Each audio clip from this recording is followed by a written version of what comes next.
चलिए स्टार्ट करते हैं। आइए, हम लोगों ने इंटरप्रिटेशन ऑफ स्टैट्यूट स्टार्ट किया था। जेआईजीएल में पहला हमला हम लोगों ने यहां पे ही बोला था। रीजन ये था कि जितने भी सारे एक्ट, रूल्स, रेगुलेशन, नोटिफिकेशन ये सब हमें पढ़ने हैं, उन चीजों को पढ़ते वक्त हमारे पास कुछ रूल होने चाहिए, कुछ तरीका हमें पता होना चाहिए कि आखिर इस चीज को कैसे हम क्या करेंगे, इंटरप्रेट करेंगे।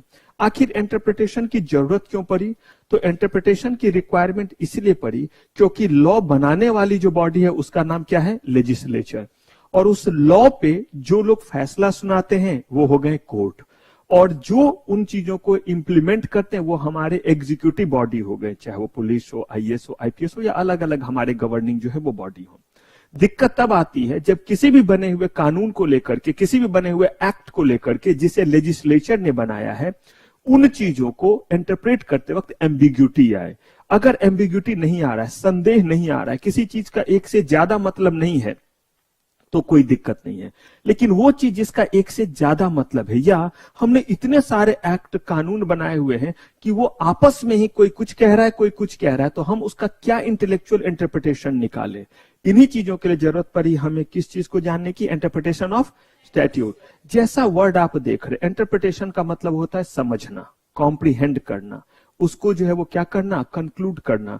और स्टैट्यूट का मतलब होता है कोई भी बना हुआ act, law, rule, regulation, notification, circular, ये सब जो है वो क्या कहलाता है, किसी भी ऑथोरिटी जिसको कोई भी कानून, कोई भी एक्ट, रूल, रेगुलेशन बनाने का पावर दिया गया, उनके द्वारा, उनके थ्रू बनाया हुआ, उनके द्वारा इंपोज किया हुआ कोई भी डॉक्यूमेंट्री चीज हमारा क्या कहलाता है, स्टैट्यूट। मैंने बोला जिनको परमिशन दिया हुआ है, मैंने बना दिया तो स्टैट्यूट नहीं कहलाएगा, लेकिन अगर एमसीडी ने भी बना दिया है तो कहलाएगा, क्योंकि एमसीडी को भी जो है वो राइट दिया गया है कि वो इन केसेस में रूल, रेगुलेशन और एक्ट क्या कर सकता है, बना सकता है। हमने एक नॉर्मल चीज बोला था कि जहां कंफ्यूजन हो वहां जरूरत होती है क्या करने की, इंटरप्रेट करने की। मैंने आपसे जैसे कल भी पूछा था सिंपल तरीके से, डू यू ड्रिंक?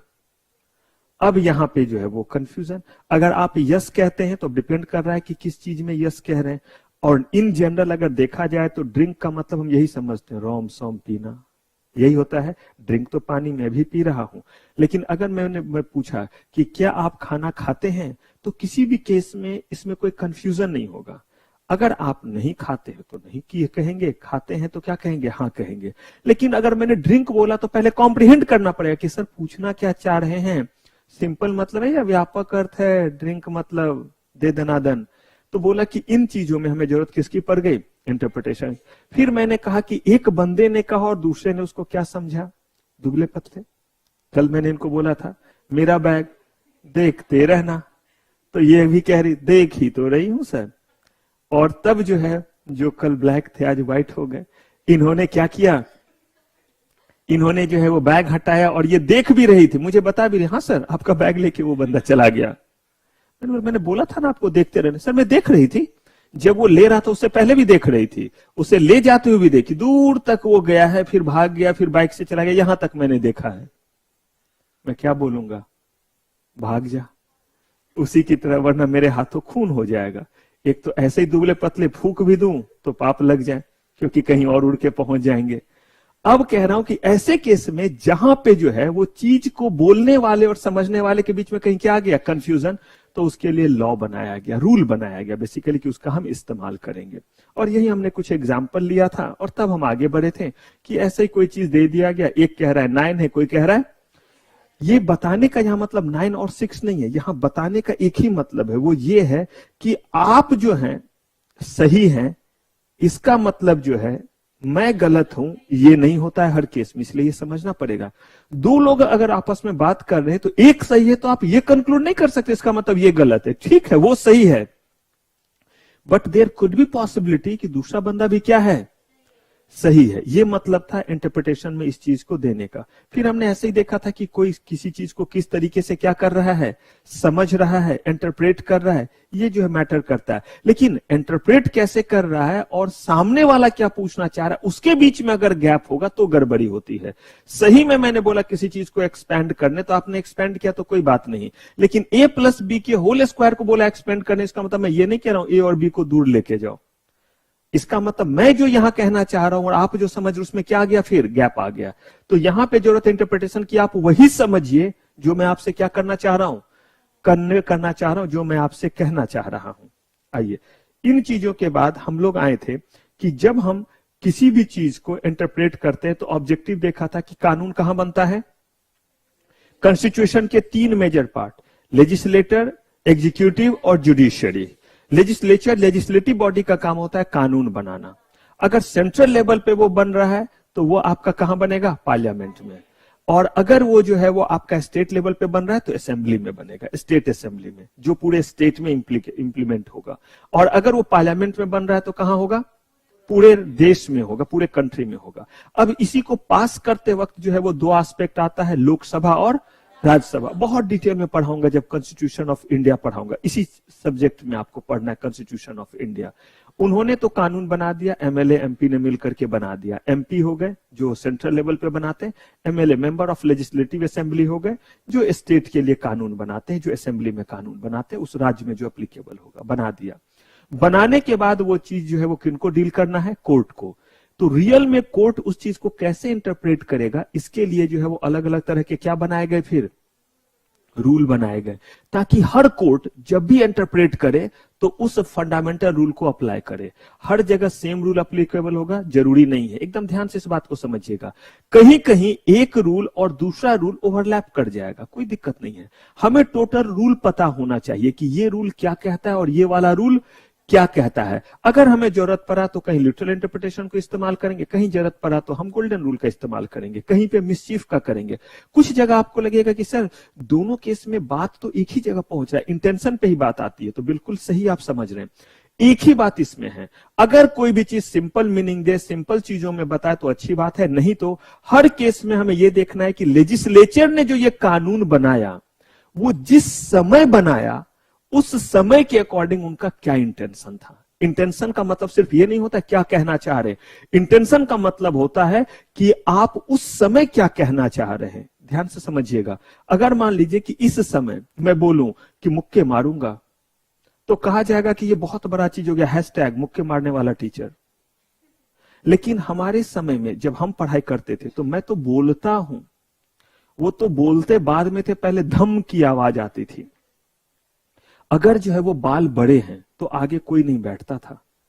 हम जिस स्कूल में मैं पढ़ता था उस समय, क्योंकि मैं हर उस स्कूल में पढ़ा जहां जहां जो है वो पापा का ट्रांसफर हुआ तो साथ में घूमते रहते थे।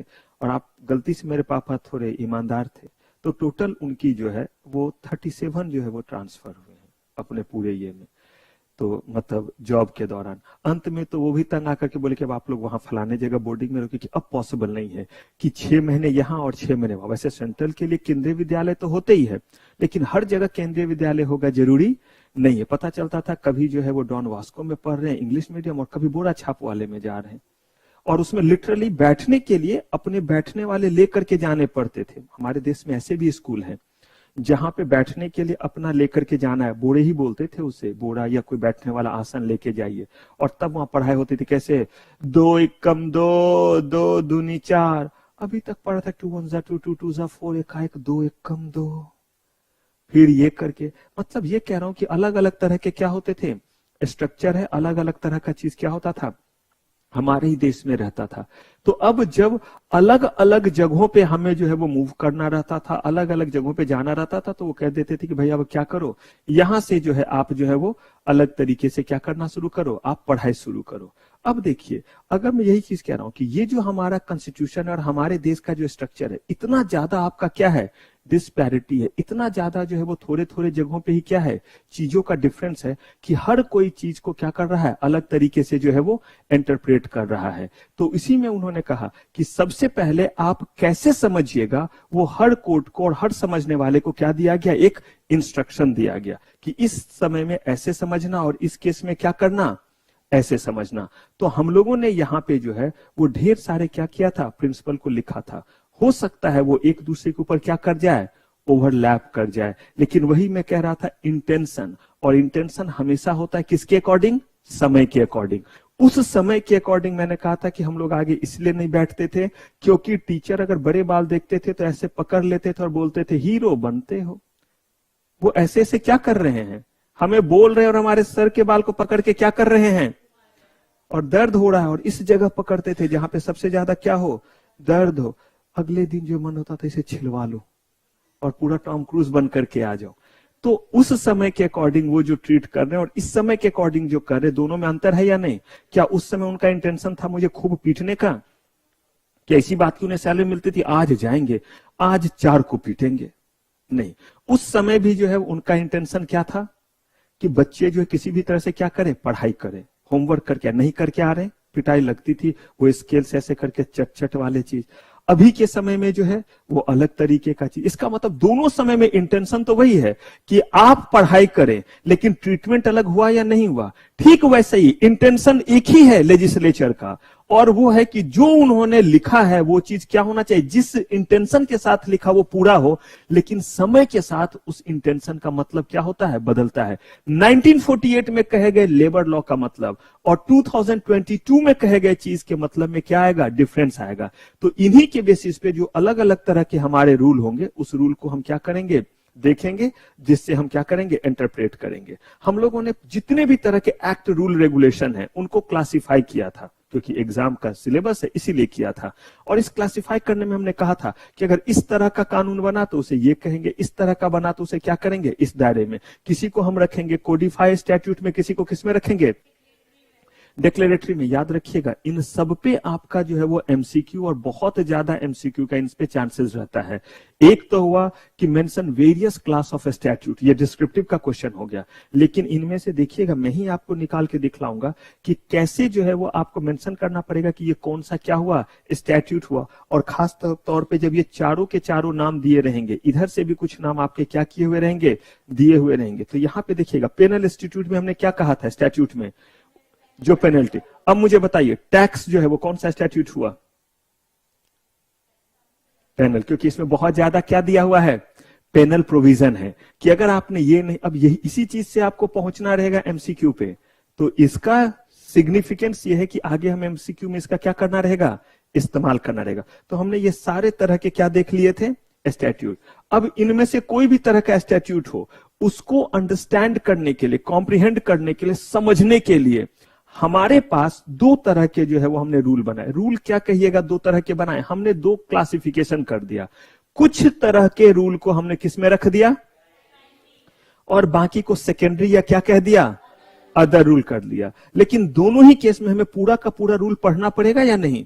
जब तक हम ये सारे के सारे रूल नहीं पढ़ेंगे तब तक जो है हम इसको इंटरप्रेट ही नहीं कर सकते हैं। लेकिन अलग अलग इसीलिए ध्यान रखना पड़ेगा कि कहीं हमसे बाद में पूछ दिया जाए एग्जाम में, मेंशन द प्राइमरी रूल या right short notes on any 2 primary rule, तो उस केस में अगर हम नीचे वाले से 2 उठा लिए तो हमारा सही होगा या गलत, गलत हो जाएगा। तो इसीलिए हमें इसे इस कुनबे के भीतर भी रखना पड़ेगा।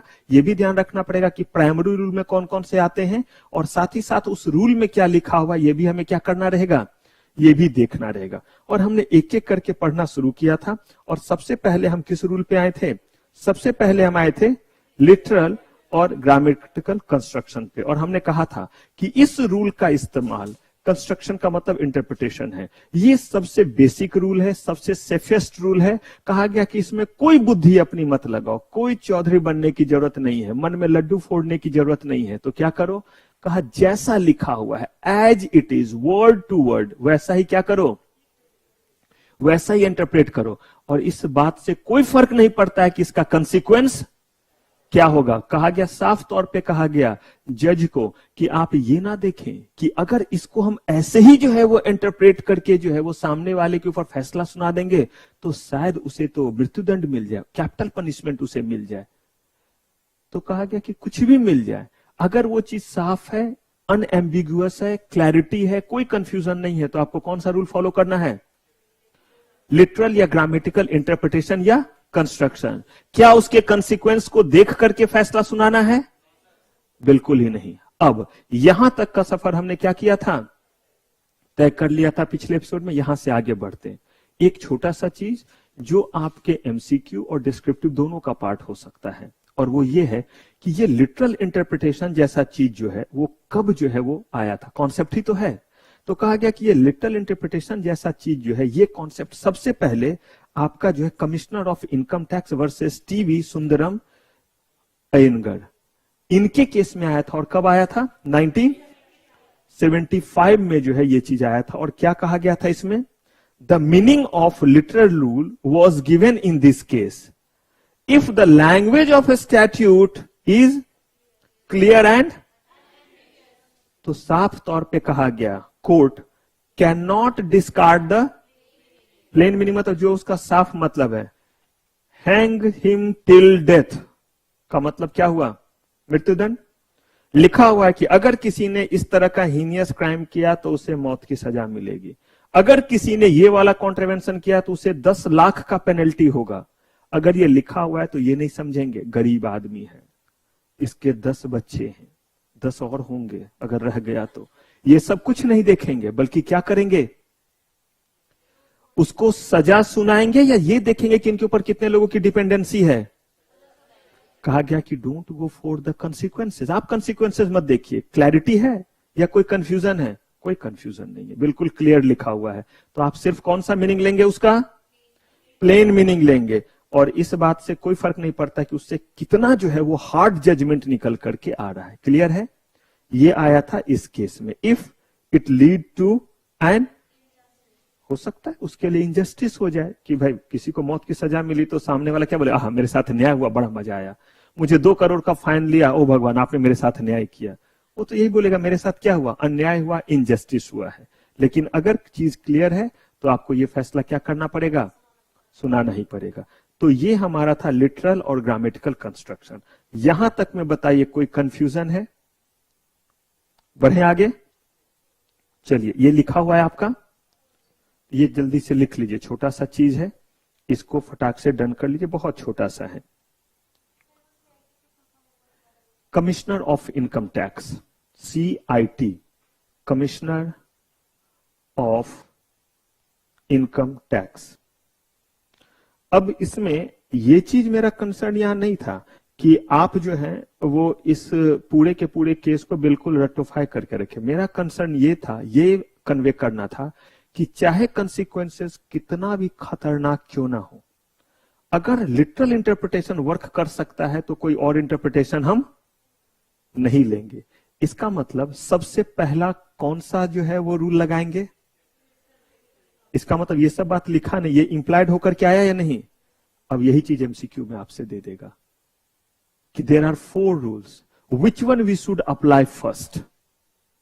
अगर कोई भी चीज एम्बिगुअस नहीं है तो सबसे पहले कौन सा रूल? और पता है ये क्वेश्चन और कब ज्यादा जो है वो सुटेबल होगा? जब आप बाकी रूल भी देख लेंगे, तब जब मैं बात करूंगा तो थोड़ा और बात होगी। आज बहुत सारा रूल सारा हम लोग देखेंगे। डन है ये पोर्शन? कीजिए, बताइए जल्दी। Meaning of literal rule. Interpretation और कंस्ट्रक्शन को हम एक मानेंगे, अलग अलग?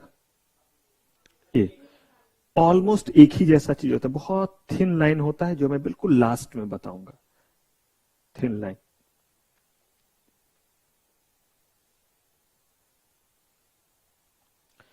एक और एस्पेक्ट जो मैंने आपको बोला है कि 2 रूल शायद एक दूसरे को क्या करने लगे, क्योंकि सब में जो अगर लिटरल नहीं है तो हर केस में एक ही चीज पे अटकेंगे, इंटेंशन, उस समय का इंटेंशन ऐसे ही करके निकलेगा। लेकिन चूंकि बनाने वाले अलग अलग तरह के लोग आए तो कुछ केस में जजमेंट हुआ तो उसको ये नाम दे दिया गया, कुछ में उसको क्या कर दिया गया, किसी और नाम से पुकारा गया। बोलिए, आए अगले पे। चलिए, अब यहां हमने लिटरल ग्रामेटिकल कंस्ट्रक्शन कर लिया। आइए, अब है हमारा rule of reasonable logical construction, golden rule. अब ये क्या कहता है ये जरा सुनिए। चाहे उसका नाम रूल ऑफ क्या हो सकता है, रीजनेबल कंस्ट्रक्शन, या उसका नाम हो सकता है रूल ऑफ लॉजिकल कंस्ट्रक्शन या गोल्डन रूल। गोल्डन रूल इसी को दूसरे नाम से जानते हैं जिसको कहते हैं अट रेस मैगिस वेलिट कॉम पैरिट। अब ये लेटिन मैगजिम है। जैसे हमारे देश में मुहावरे होते हैं, सेंटेंसेस होता है, नहीं कहते नाच ना जाने आंगन टेढ़ा, हुआ ना हिंदी में मुहावरा। तो इसका मतलब है कि जिसको नाचना नहीं आता उसके लिए आंगन टेढ़ा हो गया। कहा गया इसका मतलब कि that person is not skilled and making excuses. Real देखे तो यही मतलब हुआ ना, नाच ना जाने आंगन टेढ़ा का यही मतलब है ना, कि वो आदमी को काम नहीं आता है और काम करने की वजह बल्कि वो क्या दिखाता है, एक्सक्यूजेस दे रहा है। तो ये हो गया। अब कहते हैं आंखों से अंगारे उगलना, अच्छा मैं रावण हूं क्या, यहां से जो निकाल रहा हूं, बहुत गुस्सा होना। तो इसका मतलब आप खुद देखिए, उस चीज का कोई मतलब है सिंपल सेंस। ठीक वैसे ये जो है वो क्या है, लैटिन मैक्सिम कहते हैं इसको, जिसको आप कह दीजिए, जो भी मुहावरा कह दीजिए, जो कह दीजिए, हमें इसका क्या जानना रहेगा, मतलब। और मतलब जब जानिएगा तो ये सेम ही में आ जाता है, बताऊंगा इसका भी मतलब क्या हुआ। आप कहिए सर ये तो लेकिन हमारे लिए दर्द है, हाँ ये दर्द है, लेकिन ज्यादा नहीं है। इस चैप्टर में आपको 4-5 जो है वो लैटिन मैक्सिम याद रखने होंगे, बहुत ज्यादा नहीं है। कुछ का तो मैं आपको तरीका बता दूंगा जिसको याद रखना आसान हो जाएगा, और कुछ में है आपको ही पिक करना पड़ेगा, कि जब हम इसका मीनिंग देखेंगे ना, तो उस मीनिंग में से कोई एक आपको पिक करना पड़ेगा कि किस पे जोर लगाऊं, रेस्ट से समझूं, मैगी से याद रखूं, वैलिड से रखूं, काम से रखूं, पेरिट, किससे जो है कोई एक वर्ड निकल करके आ रहा है। कोई वैसा ही एक वर्ड पकड़ना रहता है तो वो चीज हमें याद रह जाता है, अगर इसका मतलब याद रह गया तो फिलहाल इसको थोड़ा रोकिए। ये सब एक ही मतलब है, कौन कौन सा, rule of reasonable, logical construction, golden rule, और इसी का थोड़ा सा जो एक्सटेंडेड वर्जन क्या है, अटरेस मैगिस वैलिड कॉम पेरियट, ये इसका मतलब।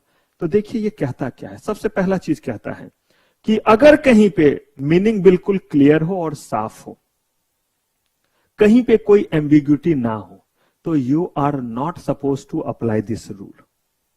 This rule is applicable only and only when any word having more than one meaning. पहला इसके लिए कंडीशन कि कम से कम एक वर्ड के एक से क्या हो, एक से ज्यादा मीनिंग जरूर हो। अब 3 हो 4 हो नहीं पता, लेकिन एक से ज्यादा क्या हो। दूसरी बात, एक से ज्यादा जगहों पे वो अलग अलग तरीके से क्या होता है, यूज होता है, तो भी जो है वो क्या कहेगा, तो भी जो है उसमें लिटरल जो है वो इंटरप्रिटेशन नहीं ले सकते हैं। तो कहा तो उसमें लेंगे क्या, कहा कि उसमें जो है हम जो है वो वर्ड का ग्रामेटिकल और लिटरल मतलब नहीं लेकर के हमें लेना है इसका सेंसेबल मीनिंग। क्या लेना है, तो वहां पे हमारा थंब रूल था कि आपको ग्रामेटिकल और प्लेन मीनिंग लेना है, किसमें, लिटरल इंटरप्रिटेशन या लिटरल कंस्ट्रक्शन में। आपका रीजनेबल, लॉजिकल, गोल्डन रूल, इसमें क्या लेना है, वर्ड का सेंसेबल जो है आपको क्या लेना है, इसका जो है वो मीनिंग लेना है। अगर हम सेंसेबल मीनिंग नहीं लेंगे तो फिर जो है उसका पूरा का पूरा पर्पस ही क्या हो जाएगा, डिफीट हो जाएगा। और मैंने आपको बोला ये सेंसेबल मतलब सिर्फ और सिर्फ तब लेंगे जब provision of law can not be interpreted as to divorce it entirely from, divorce का मतलब जो उसको अलग करे, किस चीज से, कॉमन सेंस से। वैसा मतलब नहीं लेंगे और मतलब वैसा निकल रहा है। जैसे मैं आपको एक एग्जांपल दूं, थोड़ा ज्यादा आसान हो जाएगा समझना। जैसे मान लीजिए कि लिखा हुआ है smoking in the vicinity of court premises is an offence. फिर से बोलूं, smoking in the vicinity of court premises और university premises is an offence, punishable offence. Vicinity का मतलब होता है आसपास। क्या मतलब होता है, आसपास। इसका मतलब बोला गया कि कॉलेज के आसपास या कोर्ट के आसपास चिमनी फैक्ट्री बनना क्या है, ऑफेंस है। चिमनी फैक्ट्री समझ रहे हैं, व्यापक मतलब है। स्मोकिंग करना क्या है, ऑफेंस है, सजा मिलेगी, अगर पकड़े गए तो कोर्ट सजा देगा। अब मान लीजिए मैं तो स्मोक नहीं करता, लेकिन हमारे कनाडा, कनाडा है, हाँ कनाडा लिखा हुआ है ना, तो कनाडा हमारे जो है आज से इनको जो है वो दुनिया किस नाम से जानेगा, कनाडा। जैसे इनको किस नाम से, इतिहास दुबले पतले के नाम से। तो अब हमारे कनाडा जो है वो कोर्ट में पहुंचे, बड़े शरीफ। ये मान लीजिए कि धुएं वाला चीज तो दूर का बात, ये पानी वाला भी चीज नहीं पीते हो, लेकिन एग्जाम्पल है, मान लेते हैं, सच्चाई तो सबको पता रहता है। तो अब जो है ये जो है वो कोर्ट में पहुंचे, कोर्ट के आसपास ऑफेंस है, इंप्रीजमेंट भी है और फाइन भी है। ये जो है वो कोर्ट के भीतर मस्त जो है वो लगाया और धुएं का छल्ला बना के वो एकदम मस्त छल्ला बना रहे, और हमारे जो वाइट है वो उनको देख रहे, भाई जबरदस्त, एकदम तू मैचो लग रहा है, माचो। अब इन दोनों को जो है वो माचो को जो है मुक्के मारने पहुंचेंगे। अब जज, इन्हें अरेस्ट किया गया, पकड़ा गया, कोर्ट में सामने रखा गया। चाहे कॉलेज में अगर थे तो कॉलेज के आसपास पीना मना है ना, ये कॉलेज के अंदर प्रीमाइसेस में ही जो है वो मस्त चल रहा है इनका। अब जब इनको पकड़ा गया, केस चलाया गया, इनको बोला गया कि आपने ऑफेंस किया है। इन्होंने बोला ठीक है, ऑफेंस का मतलब होता है when I am contravening any provision then it is called as offence. Please tell me what are those provision which I have contravened. पूछेंगे ना, आपका राइट है ना कि ऑफेंस का तो मतलब ही कि पहले कोई कानून बना हुआ हो और उसको आपने कॉन्ट्रावेन किया तो ऑफेंस है। आपने कुछ गलत किया, हो सकता है किसी दूसरे को गलत लगा हो, लेकिन उसके लिए कोई कानून नहीं है, तो क्या ये ऑफेंस होगा, सजा मिलेगी? तो इनको दिखलाया गया, ये ले तेरे जैसे के कारण इतने एक्ट लिखने पड़े हैं, लिखा हुआ है इन्होंने बोला कि ठीक से पढ़, ठीक से पढ़। क्या लिखा हुआ है? In the vicinity. इन्होंने गोला लगा लगा के दिखाया, ये देख हिल हिल के देख क्या लिखा हुआ है। इन द कोर्ट प्रीमाइसेस लिखा हुआ है, इन द कॉलेज कैंपस लिखा हुआ है, या in the vicinity of college and court लिखा हुआ है। बात तो सही पकड़ा इन्होंने, ये तो राम जेठमलानी बन गए। अब देखिए, लॉ को तो लॉ ऐसे ही डिफीट किया जाता है, इसी के तो कमाई, वरना जो सबको लिखा हुआ, जो सबको दिख रहा है तो हर कोई जीत जाता ना। टिपिकल केस आप जीतते कैसे हैं? उसी लॉ से तो निकाल के दिखा देते हैं। जज भी सब समझ करके चुप। मैंने बताया अभी, जज ने देखा भी था निर्भया केस में, चुप थे या नहीं, खुद कह भी रहे हैं कि गलत हो रहा है, हम गलत बोल रहे हैं, लेकिन क्या करना पड़ेगा, हमें यही बोलना पड़ेगा, हम चाह के भी इससे ज्यादा कोई पनिशमेंट। अब जब उनके सामने ऐसे दिया गया इन द विजिनिटी, तो वो भी चौंक गए। लिखा तो हुआ यही है आसपास, और आसपास लिखा हुआ, कहीं तो लिखा ही नहीं है कि आप जो है वो कैंप मतलब जो है वो कॉलेज में या कोर्ट में करेंगे, वो तो लिखा है कोर्ट के आसपास। और आसपास का मतलब जो है वो ने, आसपास का मतलब क्या होता है? आपके अगल बगल। अब यहां पे कहा गया क्या किया जाए, literal meaning is saying innocent. अब ये इनोसेंट तो कल को पीछे से हमारे रेड उडी भी आएंगे, बोलेंगे भाई तू ये वाला, मैं पता का 502 बीड़ी ही मारता हूं, मैं और मैचो हूं, और आजकल स्टाइल ऐसे करके पकड़ने का चल रहा है, तो ये वाला वो कौन सा है, पुष्पा, मेरी बिटिया ऐसे करके 2 दिन चल रही थी ऐसे। मैंने बोला बेटा रे क्या हो गया? मेरे बड़े अच्छे फ्रेंड है doctor Anurag Jain, orthopaedic surgeon है। मैंने उससे पूछा नहीं, मैंने बोला बच्चा है कहीं घबरा जाएगी कि ऐसे करके कर रहे हैं, कुछ हो गया? नहीं होता, बच्चे को टोक देंगे तो उससे और लगता है, छोटा बच्चा अभी 9 ईयर का। तो मैंने जो पूछा, सर ऐसे करके थोड़ा चल रही, क्या प्रॉब्लम हो सकता है? तो उन्होंने बोला सर ठंड लगी होगी, क्योंकि ठंड में कभी कभी ना थोड़ा सा ऐसा दर्द हो जाता है, तो थोड़ा टेढ़ा कुछ दिन, कभी यहाँ कभी वहां, तो हो सकता है ठंड हुआ होगा, थोड़े अच्छे से मालिश कर दीजिएगा ऑयल से। कर दिया, मालिश करके उठी। फिर बोले बेटा ऐसे क्यों? पुष्पा, तो वो जो कोई शॉट देख ली, अब उसके चलते मुझे देखना पड़ा कि बता क्या देखी हो, ताकि मुझे ये एकदम जंगली सा हीरो, मुझे ये समझ में नहीं आता, पता नहीं मेरा ये आज तक मतलब मेरे दिमाग में कंफ्यूजन ही है। साउथ में एक्ट्रेस जो है वो इतनी अच्छी अच्छी, विथ ऑल ड्यू रेस्पेक्ट, इतनी अच्छी अच्छी, इतनी देखने में सुंदर, और ये जो होते हैं कनखजूरे, ये मुझे लगता है उल्टा पैसा देते होंगे कि मुझे इसके साथ क्या बनाने दो, मूवी बनाने दो। जितने भी रहेंगे सब पागलों जैसे ही करेंगे, लेकिन जो है वो मूवी देखिए तो वही पुष्पा वो दिखा रहे थे, उसका जो है वो गाना वगैरह कुछ नहीं समझ में आता है, लिटरली कोई लाइन समझे, सामी ओ नानी ऐसे कर रहे हैं, कोई मतलब नहीं समझ में आ रहा। मुझे तो खैर नहीं समझ में आया, मैं जबकि 3-4 लैंग्वेज जानता हूं, हिंदी हो गया, मैथिली, भोजपुरी, बंगला, फिर आपका उड़िया, ये सब जानता हूं, लेकिन बिल्कुल ही नहीं समझ में आया। तो अब देखिए आपका कि ऐसे ही जो है वो, अगर जो है वो इस तरह से वो किससे इन्फ्लुएंस होकर के, पुष्पा मूवी से इन्फ्लुएंस होकर के, तो वो इन्फ्लुएंस है वही पुष्पा से, और उसके बाद ये वाला चीज चल रहा है। अब वो भी बोलेंगे कि क्या लिखा हुआ है, कोर्ट दे पाएगा जजमेंट। अगर कोर्ट के पास रूल एक ही होता, क्या नाम था उस रूल का, एक के बाद एक धीरे धीरे इंटरप्रिटेशन के बनते गए। जब लगा कि लिटरल इंटरप्रिटेशन से काम नहीं हुआ, कहा गया यहां पे वर्ड के सिंपल और प्लेन मीनिंग की जगह कौन सा मीनिंग लेंगे, सेंसेबल, ये पंच लाइन हुआ। सेंस आपका जो है वो सेंसेबल मीनिंग लेंगे और सेंस को समझेंगे कि क्या कहना चाह रहे हैं। और कहना ये चाह रहे हैं कि जब कोर्ट के आसपास सिगरेट नहीं पियोगे, इसका मतलब कोर्ट में बैठ करके सिगरेट पियोगे, ये कॉमन सेंस कहता है। तो कहा लगा लो ये कॉमन सेंस, और ये इसीलिए लगे क्योंकि आप किस रूल को फॉलो कर रहे हो। लेकिन ये तब जब लिटरल इंटरप्रिटेशन जो है वो काम ना आए, तब ये रूल लगाएंगे। क्लियर है ये बात? अब देखिए, every word or expression used in the act should receive a natural and fair meaning, जरूरी नहीं। Where alternative construction are what? Construction को आप कैसे समझ रहे हैं? Interpretation। तो जहां alternative interpretation क्या हो? Possible हो, ना हो तब तो नहीं है possible।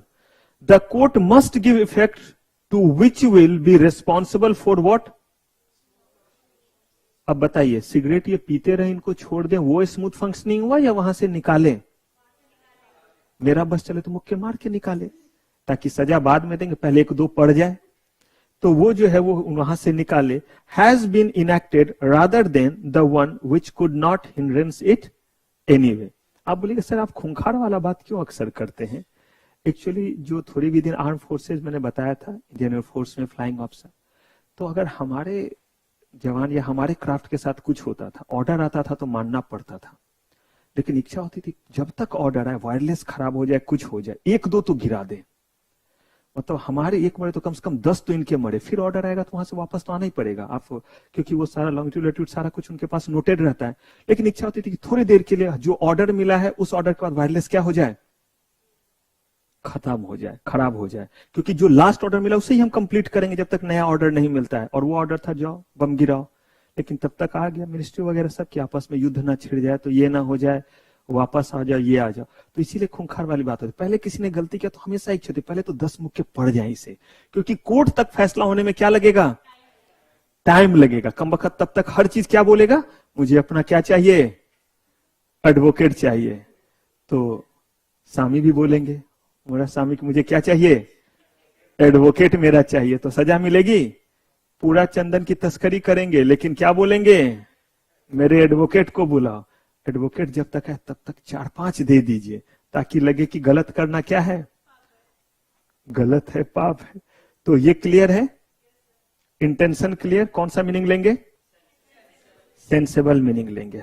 अभी एक और चीज करेंगे तब। अब देखिए इसमें इसका मतलब अगर आपको पूछ दे, अट रेस मैजिस वैलियट कॉम्पेरिट, इसका मतलब हुआ रीजनेबल कंस्ट्रक्शन, इसी का मतलब क्या हुआ, लॉजिकल कंस्ट्रक्शन, और इसका मतलब हुआ, बार बार जो कह रहा हूं याद रखिएगा, एमसीक्यू में बहुत आसान होता है, 20 मार्क्स में एक भी नहीं छूटेगा, बशर्ते ध्यान रखेंगे इन बातों का। यही दे दे कि this is also known as, और ऑप्शन में दे देगा, एक तो इनमें से कोई दे देगा और बाकी 3 क्या करेगा, इतने सारे तो भरे हुए हैं, इनमें से कोई उठा करके क्या करेगा, दे देगा, और आपसे पूछ देगा एमसीक्यू में क्या सही है।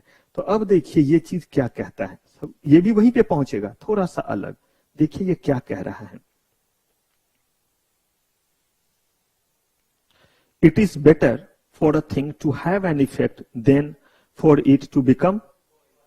लॉ में अगर कोई चीज बनाया गया है तो उसको इफेक्ट देने की कोशिश करना है, ना कि हमारे इंटेंशन क्या रहे, ये तो यहां लगेगा ही नहीं, वॉइड वॉइड, ये नहीं। जैसे इन्होंने जो किया एग्जाम्पल में, जो किया इन्होंने जो एग्जाम्पल में किया, कोर्ट में जो है वो धुआं उड़ाया, कॉलेज कैंपस में पिया, वहां तो विजिनिटी लिखा हुआ था। बहुत आसान है, आप डायरेक्टली इसको वर्ड कर सकते थे कि this act is not applicable here, और ये क्या हो गया, वाइड हो गया, I can not be prosecuted under this act. Possible? कहा गया कि नहीं। ये मैगजीम यही कहता है, जैसे मैंने मुहावरा बोला, आंखों से अंगारे उगलना, मतलब आंख से जो है वो अंगार निकल रहा है, इसका मतलब क्या है, गुस्सा होना। तो इसका मतलब ये हुआ कि जब भी कोई ऐसा चीज आए जहां पे लगे कि किसी भी लॉ के तहत कोई भी वर्ड ऐसा यूज किया गया जिससे वो लॉ का इफेक्ट खत्म हो जाएगा, तो कहा गया कि इंटेंशन ये नहीं होना चाहिए कि चलो इसको वर्ड कर दो इस एक्ट को, बल्कि क्या होना चाहिए, हमें जो है वो क्या करना होगा, इसे इफेक्ट देना है, ताकि जिस पर्पस के लिए बना उसको समझ के करे। क्योंकि अगर आप सेंसेबल मीनिंग नहीं लेते तो बताइए ये एक्ट यहां पे वर्ड हुआ या नहीं, वर्ड का मतलब जो आपके ऊपर एप्लीकेबल नहीं हुआ वो क्या हो गया, वाइड हो गया। तो कहा गया ये नहीं होता। इसी को इन्होंने एक लैटिन ने अपने मैगजीन में कह दिया। आप डायरेक्टली तो बोल सकते थे कि मास्क जो है बहुत गुस्से में है, ऐसे ही बोलते अरे मास्क तो अंगारे उगल रहे हैं आंखों से। दोनों तरीका है बोलने का। अब जिनको ये नहीं पता आंखों से अंगारे उगलने का मतलब क्या हुआ, उनको लगेगा कि मास्क जो है वो शायद जो है वो पुराने जमाने में जैसे राम के समय त्रिजटा वगैरह होते थे, राक्षस वगैरह, जो आंखों से बहुत सारा जो है वो जादू से अंगार वगैरह उगलते थे, ये मतलब हुआ क्या, ये सेंस हुआ। कहा गया यहाँ इफेक्ट देना है उस चीज को, ना कि उसको क्या करना है, अवॉइड करना है। While interpreting any provision, the court should not lean towards a construction. Construction means लीन का मतलब कोर्ट का जो है वो झुकाव किस तरफ नहीं होना चाहिए, कोर्ट का झुकाव इस तरफ नहीं होना चाहिए कि जो भी आपका प्रोविजन और जो स्टैट्यूट है उसको या तो वॉइड कर दें या फ्यूटाइल कर दें, मतलब खत्म कर दें। कहा यह कभी नहीं होना चाहिए। जब भी कोर्ट के पास कोई भी प्रोविजन आया इंटरप्रेट करने के लिए, तो उनका काम यह होना चाहिए कि ये जो लॉ बना उस लॉ के तहत इस चीज को क्या करें, हम इफेक्ट दें। रादर ये नहीं कि कुछ भी ढूंढो और कह दो कि ये तो इस पे एप्लीकेबल नहीं होता है। इस पे एक बड़ा अच्छा केस था, मैंने लिखा है नहीं क्योंकि वो बहुत ज्यादा हो जाएगा, मैं आपको एक केस बताता भी हूं, पहले ये देख लेते हैं। Hence whenever the word used in provision are imprecise यानी कि क्लियर ना हो, uncertain and ambiguous, thereby leading to the possibility of alternative construction, याद रखिए अगर गुंजाइश है किस चीज की है ना, यहां गुंजाइश आसपास बोला तो हमें कॉमन सेंस में समझना चाहिए कि नहीं कि कोर्ट के अंदर और कोर्ट के अगल बगल आपको जो है स्मोकिंग नहीं करना है, कॉलेज के अगल बगल नहीं करना है, इसका मतलब कॉलेज के भीतर भी अगल बगल नहीं करना है, इसका मतलब पॉल्यूशन होकर के वहां चीज ना आए। तो जब आप भीतर करेंगे तो और भी लोग इफेक्टेड होंगे या नहीं। तो यहां इन्होंने बोला कि अल्टरनेटिव कंस्ट्रक्शन क्या है, पॉसिबल है। Then the court should construe the provision in such manner that none of the provision of the statute is turn inoperative. एक तो आसपास वाले को क्या कीजिएगा, इसका मतलब आसपास वाले को नलिफाई कर दीजिएगा। लॉ में लिखा हुआ था smoking in the vicinity of court is prohibited and it is a punishable offence. तो इसका मतलब अगर ये कोर्ट के भीतर जो है वो सिगरेट पी रहे थे तो आपने इन्हें पनिशमेंट किया ना, किया, जो कि नहीं लिखा होता। तो इसका मतलब अगर ये बाहर करेंगे तो नहीं कीजिएगा। यही तो ये कह रहा है कि कोई भी एक जो है वो टर्न क्या ना हो, इनऑपरेटिव। आसपास वाले में तो करेंगे ही करेंगे, अगर भीतर गए तो भी करेंगे। यानी कि इफेक्ट देना है, ना कि टेंडेंसी क्या होना चाहिए। जैसे आप देखिएगा एक नॉर्मल इसको चीज से ये कीजिए, आप देखिएगा कि कोई भी आपको कोई काम देगा ना, पहले आपका नेचर टालने का रहेगा नॉर्मली। अगर वो काम पसंद नहीं आएगा तो सबसे पहले कुछ भी बोल करके क्या कर देना। अभी मम्मा ने पूरा बोला नहीं बेटा जरा वो देख लेना, मम्मा अभी मेरे बहुत काम है, पढ़ना है मुझे। और मम्मा ने क्या बोला पता है आपको, कि बेटा मेरे बैग से 100 रुपए ले लेना, तेरे लिए रखे हैं। अब जब पता चलेगा तो कोई काम नहीं है, तुरंत जाकर के निकाल लीजिएगा।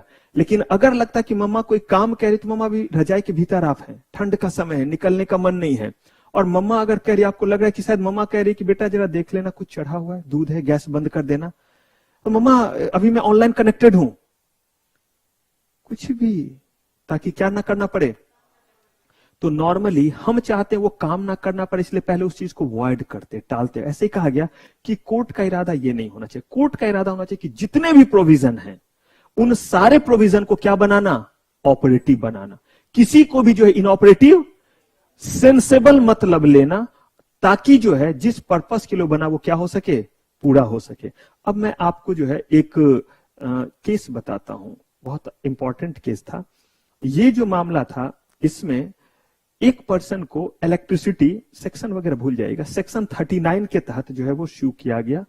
इलेक्ट्रिसिटी एक्ट सेक्शन 39 में लिखा हुआ था कि बिजली की चोरी करना ऑफेंस है। सुने होंगे बिजली की चोरी, बिना कनेक्शन लिए वो टोका लगा करके लोग लगा देते हैं, तो वो ऑफेंस है और इसके लिए जो है वो फाइन, इंप्रिजमेंट दोनों का प्रोविजन है। सेक्शन 50 ऑफ इलेक्ट्रिसिटी एक्ट जो है वो बेसिकली इस चीज को क्या कर रहा है, डील कर रहा है। अब मान लीजिए कुछ ऐसा ही है, ये देखिएगा दूसरे जगह भी ये हम यूज करेंगे इस केस को, क्योंकि मैंने बोला था बहुत चीजों को समझाने में हमें डुप्लीकेसी करनी पड़ेगी।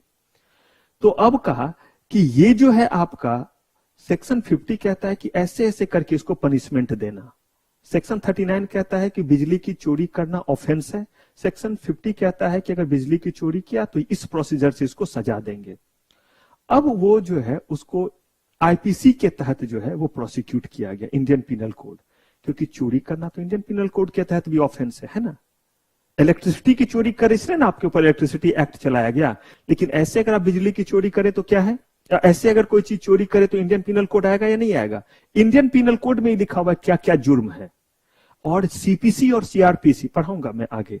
सीपीसी और सीआरपीसी, सिविल प्रोसीजर कोड और क्रिमिनल प्रोसीजर कोड, ये प्रोसीजर कोड है, यानी कि कैसे सुनवाई होगी। अगर आपके ऊपर कोई चार्ज फ्रेम हुआ है तो कैसे आप एविडेंस लाएंगे, कैसे उसकी सुनवाई होगी, क्रिमिनल मैटर में और किस मैटर में, सिविल मैटर में। लेकिन इंडियन पिनल कोड कहता है कि इस काम को करने पे इतने दिन का सजा होगा। वो कहां लिखा हुआ है? इंडियन पिनल कोड में। कौन कौन सा चीज ऑफेंस है ये कहां लिखा हुआ है?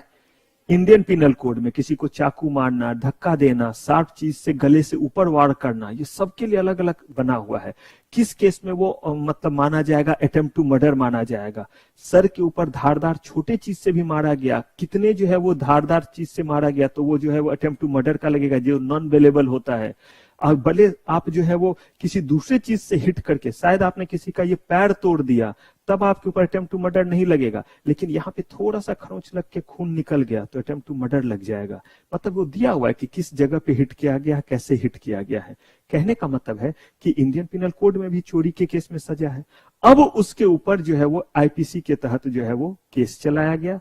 अब वो बंदा जाकर के कहता है कि मुझे तो कोई सजा ही नहीं हो सकता। कहा क्यों? क्योंकि मेरा कन्विक्शन, कन्विक्शन मीन्स जुर्म का साबित होना। एक्यूटल का मतलब होता है बाइज्जत बरी करना। ये वर्ड सुनते होंगे, इसे बाइज्जत बरी किया जाता है, उसी के लिए वर्ड क्या है? Acquittal. The person has been acquitted, यानी कि उसके ऊपर जुर्म साबित नहीं हुआ और उसे क्या किया गया? छोड़ दिया गया, बाइज्जत बरी कर दिया गया। द पर्सन गेट कन्विक्टेड, इसका मतलब है जुर्म साबित हुआ और उसे दोषी करार दिया गया, उसको क्या बोलते हैं? कन्विक्शन। तो अगर कोई कन्विक्टेड हुआ है, कन्विक्शन हुआ, इसका मतलब उसके ऊपर जुर्म क्या हो गया है? चार्ज फ्रेम होना इस बात को नहीं बताता है कि कन्विक्शन होगा या एक्यूटल होगा।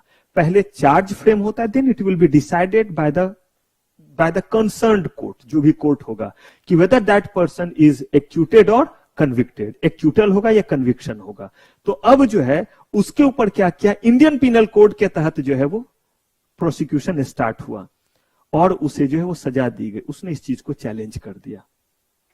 तो बात तो सही निकल गया, इसलिए निकल गया क्योंकि लिखा हुआ है कि इलेक्ट्रिसिटी का अगर कोई चोरी करता है तो उसके ऊपर जो है वो सेक्शन 50 ऑफ इलेक्ट्रिसिटी एक्ट के तहत फैसला सुनाया जाएगा। ये लिखा हुआ है उसके ऊपर, तो इंडियन पिनल कोड से चला दिया गया। अब देखिए, ऐसे में तो बंदा लॉ का कहीं ना कहीं क्या लेकर के, लूपहोल लेकर के, डिफेंस लेकर के बच जाएगा। पर्पस तो डिफीट हो गया। तब उन्होंने कहा कि ठीक है, हम इस चीज को वर्ड नहीं करेंगे, हम जो है वो ये जरूर करेंगे, करेक्ट करेंगे, लेकिन इंटेंशन ये नहीं होना चाहिए कि इसे बाइज्जत क्या कर दिया जाए, क्योंकि वो तो हो चुका है कि ये बंदा कन्विक्टेड है, चोरी से। वो भी मान रहा है कि मैंने बिजली की चोरी की है, लेकिन मुझे आपको छोड़ना पड़ेगा। क्यों छोड़ना पड़ेगा? आपको पता है, ऐसे ही हमारे यहाँ लॉ बने हुए हैं। मान लीजिए थोड़ी देर के लिए कि दुबले पतले से मैंने पैसे लिए थे। ये बोलेंगे सर आप तो बोलो मत, मुझसे पैसे लोगे सपने में भी मत सोचना। लेकिन मान लीजिए उन्हें लगा कि कोई बात नहीं, ऐवी दुबले पतले बोल देते हैं, अच्छा दुबले पतले हैं।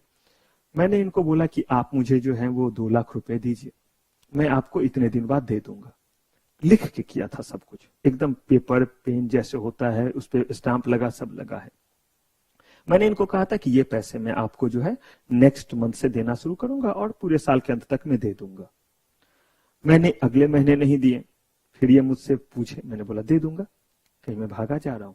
अब मैं टीचर, थोड़ा सा इसलिए भी इनको जो है वो ज्यादा ये लगने लगा कि बार बार कैसे पूछे। ऐसे होते होते टालते टालते टालते टालते मैंने 3 साल बिता दिया। और जब ये बोलते थे तो मैं कोई अच्छा सा बहाना बना लेता था। आज मैं बीमार, आज मेरा किडनी फेल, तो आज मेरा लीवर फेल, तो आज मेरा माइंड फेल, तो आज ये फेल। तो ये भी कहते ठीक है सर, थोड़ा ठीक हो जाओ फिर दे देना। ऐसे होते होते जो है मैंने कितने साल बिता दिए। अब उसके बाद जब 3 साल बीत गए तब ये मेरे पास आते, बोलते सर अब तो हद हो गई सर, आपने तो मजाक बना दिया। बोला क्या मजाक बना दिया है? सर आपने पैसे लिए थे अभी तक नहीं। तो बोला ठीक है, तो जाइए जो करना है कर लीजिए। अभी नहीं लगा आज सर का त्योहार ऐसा क्यों बदल गया? अभी तक तो हम ऐसा एक्सक्यूज और बहाना कहते थे और अभी क्या कह रहे हैं? अब ऐसा क्या हो गया? तो मुझे मिल गया लिमिटेशन एक्ट, वो भी गलती से पढ़ाऊंगा। जितने भी चीजें सब देखते कितने काम की चीजें हैं, इसीलिए वो सब आपको पढ़ना है, तभी तो आप आगे काम कर पाइएगा। लिमिटेशन एक्ट ने लिखा हुआ है कि कोई भी मॉनेटरी क्लेम 3 साल के बाद बार्ड हो जाता है, बार्ड, लिमिटेशन एक्ट। अदरवाइज पता चला कि आज के मेरे ये चीज मेरी बिटिया से वसूलेंगे कि तेरे पापा ने लिया था 20 साल पहले, 30 साल पहले, मर गए, अब तुझे चुकाना पड़ेगा, तो फिर जमींदार वाली बात नहीं हो जाएगी। नहीं देखते थे कि दादा का जो है वो कर्ज जो है वो पोता चुका और अभी भी वहां बंधुआ मजदूर बन के काम कर रहा है, जिसको लेबर कहते हैं, वहां पे काम कर रहा है। तो कहा गया कि नहीं, लिमिटेशन एक्ट ने कहा कि 3 साल। अब ये तो अभी तक सर है कर रहे थे, मैंने तो पैर बना दिया इनको कि भाई अब जो है वो क्या है, जाइए आप जो कर लीजिए। कोर्ट में मैं कह रहा हूं कि मैंने क्या किया, हां लिए थे पैसे, नहीं देता, जो कानून चलाना चलाओ, लेकिन अब वो नहीं चला पाएंगे। क्यों नहीं चला पाएंगे? लेकिन अगर मैं उसके बावजूद भी इनको देना चाहूं तो कहा गया मैं दे सकता हूं, लेकिन इनके पास लीगल राइट क्या हो जाएगा, लीगल राइट जो है वो खत्म हो जाएगा। बिल्कुल ऐसा होता है। इसीलिए आप देखते होंगे टेनेंट एक्ट वगैरह दिल्ली वगैरह में जो है 200-200 रुपए देकर के रह रहे हैं, खाली नहीं कर रहे हैं, कुछ कमर्शियल वगैरह जो जगह है, तो वो सब लॉ के तहत ही कर रहे हैं, क्योंकि वहां लॉ भी बंधा हुआ है। अब जब तक बदलेगा नहीं उसको तब तक ठीक। तो उन्होंने कहा कि मैंने चोरी की है, ये तो मैं मानता हूं, लेकिन मेरे ऊपर आप इंडियन पिनल कोड लगा ही नहीं सकते। तो कोर्ट ने कहा ठीक है भाई, यहां पे तो मेरे केस में तो जो है मैं बच गया, क्योंकि लिमिटेशन एक्ट का कोई काट नहीं है, कोई सब्स्टिट्यूट नहीं। लेकिन इनके केस में कहा ठीक है, हम आपको जो है वो कन्विक्शन से बरी करते हैं, हम आपके जजमेंट को सेट असाइड करते हैं। कौन सा judgment? You has been convicted under Indian penal code, हम इससे सेट असाइड करते हैं, यानी कि आपको कन्विक्शन नहीं हुआ। अब हम आपको जो है वो कन्विक्ट करते हैं under section 50 of electricity act, तब तो खुश होंगे आप। लेकिन यहां पे यही बोला गया कि कोर्ट का काम क्या था, जहां तक हो सके क्या करना, उसको इनऑपरेटिव नहीं होने देना है, क्योंकि उस बंदे ने चोरी की है, सिर्फ एक्ट का डिफेंस लेकर के उस चीज को क्या बनाना चाह रहा है, इनऑपरेटिव, कि मेरे ऊपर ये चीज एप्लीकेबल। तो हमने कहा ठीक है, यहां पे तो हमारे हाथ बंद है, लेकिन यहां पे सेक्शन 50 के अकॉर्डिंग तुम आपको क्या कर सकते हैं, स्यू कर सकते हैं। तो यही मैक्सिम हमारा कहता है कि अगर कहीं भी कोई भी इशू हो तो what we have to do, what the role and responsibility of the court, try to give effect instead of what, making it void. उसको वॉइड बनाने की जगह हमें क्या करना है, उसे इफेक्ट देना है। एकदम क्लियर है पूरे तरह से? याद रखिए, मैक्सिम को याद रखना आपका काम है, लेकिन इसका मतलब तो अब दिक्कत नहीं देगा आपको।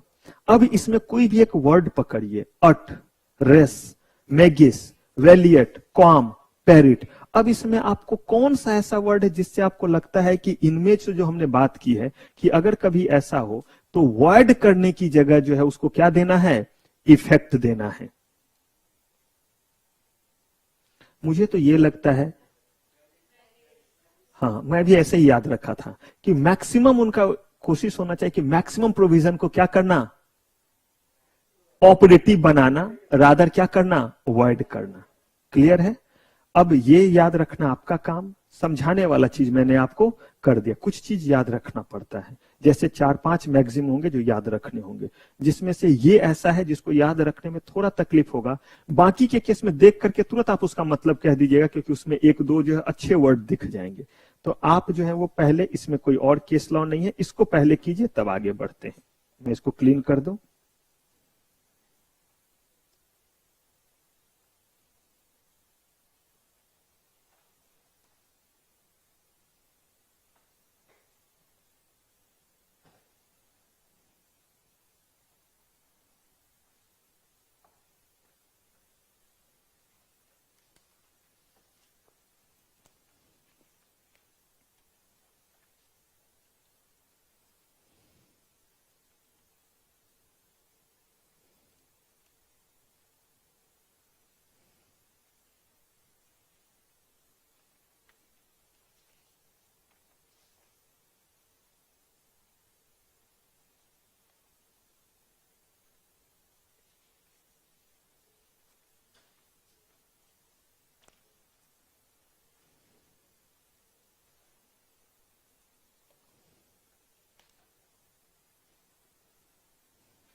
डन है।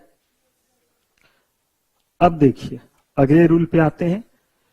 लिटरल इंटरप्रिटेशन ने बोला कौन सा मीनिंग लेंगे? ग्रामेटिकल प्लेन सिंपल मतलब ले लीजिए, जैसे लिखा हुआ एज इट इज। ये देखें कि इसका परिणाम क्या होगा, सामने वाले को कितना जो है वो कड़ा पनिशमेंट मिलेगा, नहीं। अगर हम आते रीजनेबल गोल्डन रूल, तो इसमें क्या कहा गया कि आप जो है वो लिटरल मीनिंग ना ले, बल्कि क्या लें, इसका सेंसेबल मीनिंग ले, ताकि जो है वो जो सेंस कन्वे करना चाहता है उस तक आप क्या करें, पहुंचे। इसी में जो हमारा मैगजीम है वो कहता है कि आपका अप्रोच ये नहीं होना चाहिए कि किसी भी चीज को हम क्या करें, वॉइड कर दे, बल्कि आपको उसको क्या देना चाहिए, इफेक्ट देना चाहिए। चलिए ये कर लिया। अब जो है वो फिर बात क्या आई वो सुनिए। ये है रूल ऑफ हार्मोनियस कंस्ट्रक्शन, और इसी को जो है वो ये रूल ऑफ हार्मोनियस कंस्ट्रक्शन ये अलग है, फिर आगे आएंगे। मैंने बोला कि दो थोड़ा बहुत ओवरलैप करेगा, तो इसीलिए थोड़ा ध्यान से समझिएगा। हार्मोनियस कंस्ट्रक्शन का मतलब क्या हुआ, हार्मोनी कब बनाने की जरूरत पड़ती है? हार्मोनी का मतलब है कि अगर दो लोग अलग अलग तरीके से बिहेव कर रहे तब ना इसको भी कन्विंस करो उसको भी, ताकि दोनों के बीच में जो है वो हार्मोनी बना रहे। यानी कि दो कॉन्ट्रा जैसा चीज अगर जा रहा है तो क्या बनाना पड़ेगा? तो कहा गया कि हार्मोनियस कंस्ट्रक्शन की जरूरत कब पड़ती है, जब दो या दो से ज्यादा प्रोविजन या तो सेम स्टैट्यूट के या फिर अलग अलग स्टैट्यूट के जो है वो कॉन्ट्राडिक्ट कर रहे हो। एक स्टैट्यूट का भी, स्टैट्यूट समझ रहे हैं या इसमें भी दिक्कत? जैसे कंपनी लॉ एक स्टैट्यूट हुआ, तो कंपनी लॉ के ही दो सेक्शन हो सकता है कि आपस में क्या करें, आपस में जो है वो कॉन्ट्रावेन करें। तो वैसे केस में जो है वो क्या करना रहेगा, हार्मोनियस क्या लेना पड़ेगा, हार्मोनियस आपको जो है वो इंटरप्रिटेशन लेना पड़ेगा। मैं एग्जांपल दूंगा, ज्यादा क्लियर होगा कि क्या बेसिकली ये हुआ। जैसे मान लीजिए कॉन्ट्रैक्ट एक्ट में ही चलते हैं, एक ही स्टैट्यूट हुआ कॉन्ट्रैक्ट एक्ट। यहां पे कह रहे हैं अलग अलग बात, एक एक्ट के भीतर दो अलग अलग प्रोविजन हो सकते हैं, या दो अलग अलग स्टैट्यूट में एक ही चीज पे दो अलग अलग क्या कही जा सकती है। आपको ऐसे करना है कि दोनों कंप्लाई हो। You have to comply all the law in totality, not separately. ये लॉ का रूल है। जितने भी तरह के एक्ट उस सिचुएशन में आपके ऊपर एप्लीकेबल होंगे, आपको उन सबको कंप्लाई करना है। ये नहीं कि एक को किया तो दूसरा कॉन्ट्रावेन हो गया। ऐसे कंप्लाई कीजिए कि सारा का सारा क्या हो जाए, सारा का सारा कंप्लाई हो। जैसे एग्जांपल लेते हैं घर का। मम्मा ने बोला कि बेटा आपको जो है वो 6:30 PM तक घर आ जाना है, मम्मा ने बोला। पापा ने बोला आपको 7 PM तक आ जाना है। अब बताइए आप कितने बजे तक आएंगे? क्यों, पापा ने तो 7 बोला था। इसका मतलब अगर 6:30 के बाद हम 6:45 में आते, 6:45 पे आते हैं, तो कॉन्ट्रावेंशन पापा के बात का हुआ नहीं, लेकिन मम्मा का प्रोविजन कॉन्ट्रावेंशन हो गया। तो ये देखिए, ये स्टैट्यूट जो है दो अलग अलग स्टैट्यूट, इन दोनों के अकॉर्डिंग अगर हमको कंप्लाई करना है तो मैं कितने बजे घर पहुंचना होगा, 6:30, 6:30 तक पहुंचना होगा। यही है हार्मोनियस कंस्ट्रक्शन, कि जितने भी लॉ हमारे ऊपर एप्लीकेबल उन सबको हमें क्या करना है। अब चलिए मैं इसको लॉ के नेचर में बतलाता हूं। कंपनी लॉ ने बोला कि आपके जो है वो डायरेक्टर जो है वो एग्जीक्यूटिव और नॉन एग्जीक्यूटिव दोनों हो सकते हैं, यानी दोनों होंगे, एग्जीक्यूटिव भी होंगे और नॉन एग्जीक्यूटिव भी होंगे। लेकिन उसने बोला दोनों तरह के होने चाहिए, नंबर नहीं बोला। एग्जांपल ले रहा हूं। अब मान लीजिए कि इधर जो है वो एलओडीआर रेगुलेशन ने कहा, ये सेबी का प्रोविजन है, SEBI listing obligation and disclosure requirement. पढ़ना है आपको ग्रुप 2 में सिक्योरिटीज लॉ में, गलती से मैं ही पढ़ाऊंगा। तो वो जब आप एलओडीआर रेगुलेशन पढ़ेंगे तो उसमें लिखा हुआ है कि कम से कम 50% जो है वो आपके जो है वो होने चाहिए non executive director. Non executive director वो होते हैं जो शेयर होल्डर के बारे में ज्यादा सोचते हैं, और एग्जीक्यूटिव वो हो गया जो प्रमोटर ग्रुप से होते हैं, जिनका काम, जिन्होंने कंपनी बनाया। और शेयर होल्डर मतलब हम और आपने जो पैसा लगाया, जैसे मुकेश अंबानी, अनिल अंबानी, आजिम हसन प्रेम जी, कुमार मंगलम बिरला, ये सब प्रमोटर ग्रुप हो गए, ये सब एग्जीक्यूटिव डायरेक्टर हुए। हमने और आपने कंपनी के शेयर लिए, किसी ने 10,000 का, किसी ने 20,000 का, किसी ने लाख का। तो हमारे चीजों को देखने के लिए जो होते हैं वो नॉन एग्जीक्यूटिव और इंडिपेंडेंट डायरेक्टर होते हैं। जो शेयर होल्डर की तरफ से सोचते हैं। तो अब एक ने कहा कि एग्जीक्यूटिव नॉन एग्जीक्यूटिव दोनों होना चाहिए, कंपनी लॉ ने कहा। एलओडीआर रेगुलेशन सेबी ने कहा कि कम से कम 50% जो है नॉन एग्जीक्यूटिव होना चाहिए। अब क्या कीजिएगा, अगर आपके पास टोटल मान लीजिए 10 डायरेक्टर हैं, तो आपने अगर 8 रखा एग्जीक्यूटिव और 2 डायरेक्टर हैं नॉन एग्जीक्यूटिव, तो कंपनी लॉ कॉन्ट्रावेन हुआ? हाँ, क्यों कंपनी लॉ कॉन्ट्रावेन हुआ? फिर से बोलूं, एकदम होश हवास में है, फिर रिपीट कर रहा हूं, ध्यान से सुनिएगा। कंपनी लॉ ने क्या बोला? एग्जाम्पल है, एग्जीक्यूटिव नॉन एग्जीक्यूटिव दोनों तरह के होने ही चाहिए। संख्या के बारे में कुछ नहीं बोला, नंबर के बारे में कुछ नहीं बोला, लेकिन बोला कि नॉन एग्जीक्यूटिव और एग्जीक्यूटिव। आपके पास कंपनी में टोटल 10 डायरेक्टर हैं, आपने जो है वो 8 डायरेक्टर रखा एग्जीक्यूटिव और 2 डायरेक्टर रखा नॉन एग्जीक्यूटिव, ठीक है? क्या कंपनी लॉ को आपने कॉन्ट्रावेन किया? पक्का? एलओडीआर ने कहा अगर आप एक लिस्टेड कंपनी है तो ही एलओडीआर रेगुलेशन एप्लीकेबल होता है, अगर आप लिस्टेड नहीं है तो सेबी का कोई प्रोविजन एप्लीकेबल नहीं होता है। Securities exchange board of India ये तभी एप्लीकेबल है जब आप क्या है, एक लिस्टेड एंटिटी है। आगे फिर आपको दिखलाऊंगा भी, सुनिएगा भी। अभी कुछ दिन पहले भी मैं नेशनल टीवी पे भी आया था। मैं सेबी के जो है वो investor education and protection wing का भी मेंबर हूं। ये मत बोलिएगा और क्या क्या है, धीरे धीरे बात करेंगे।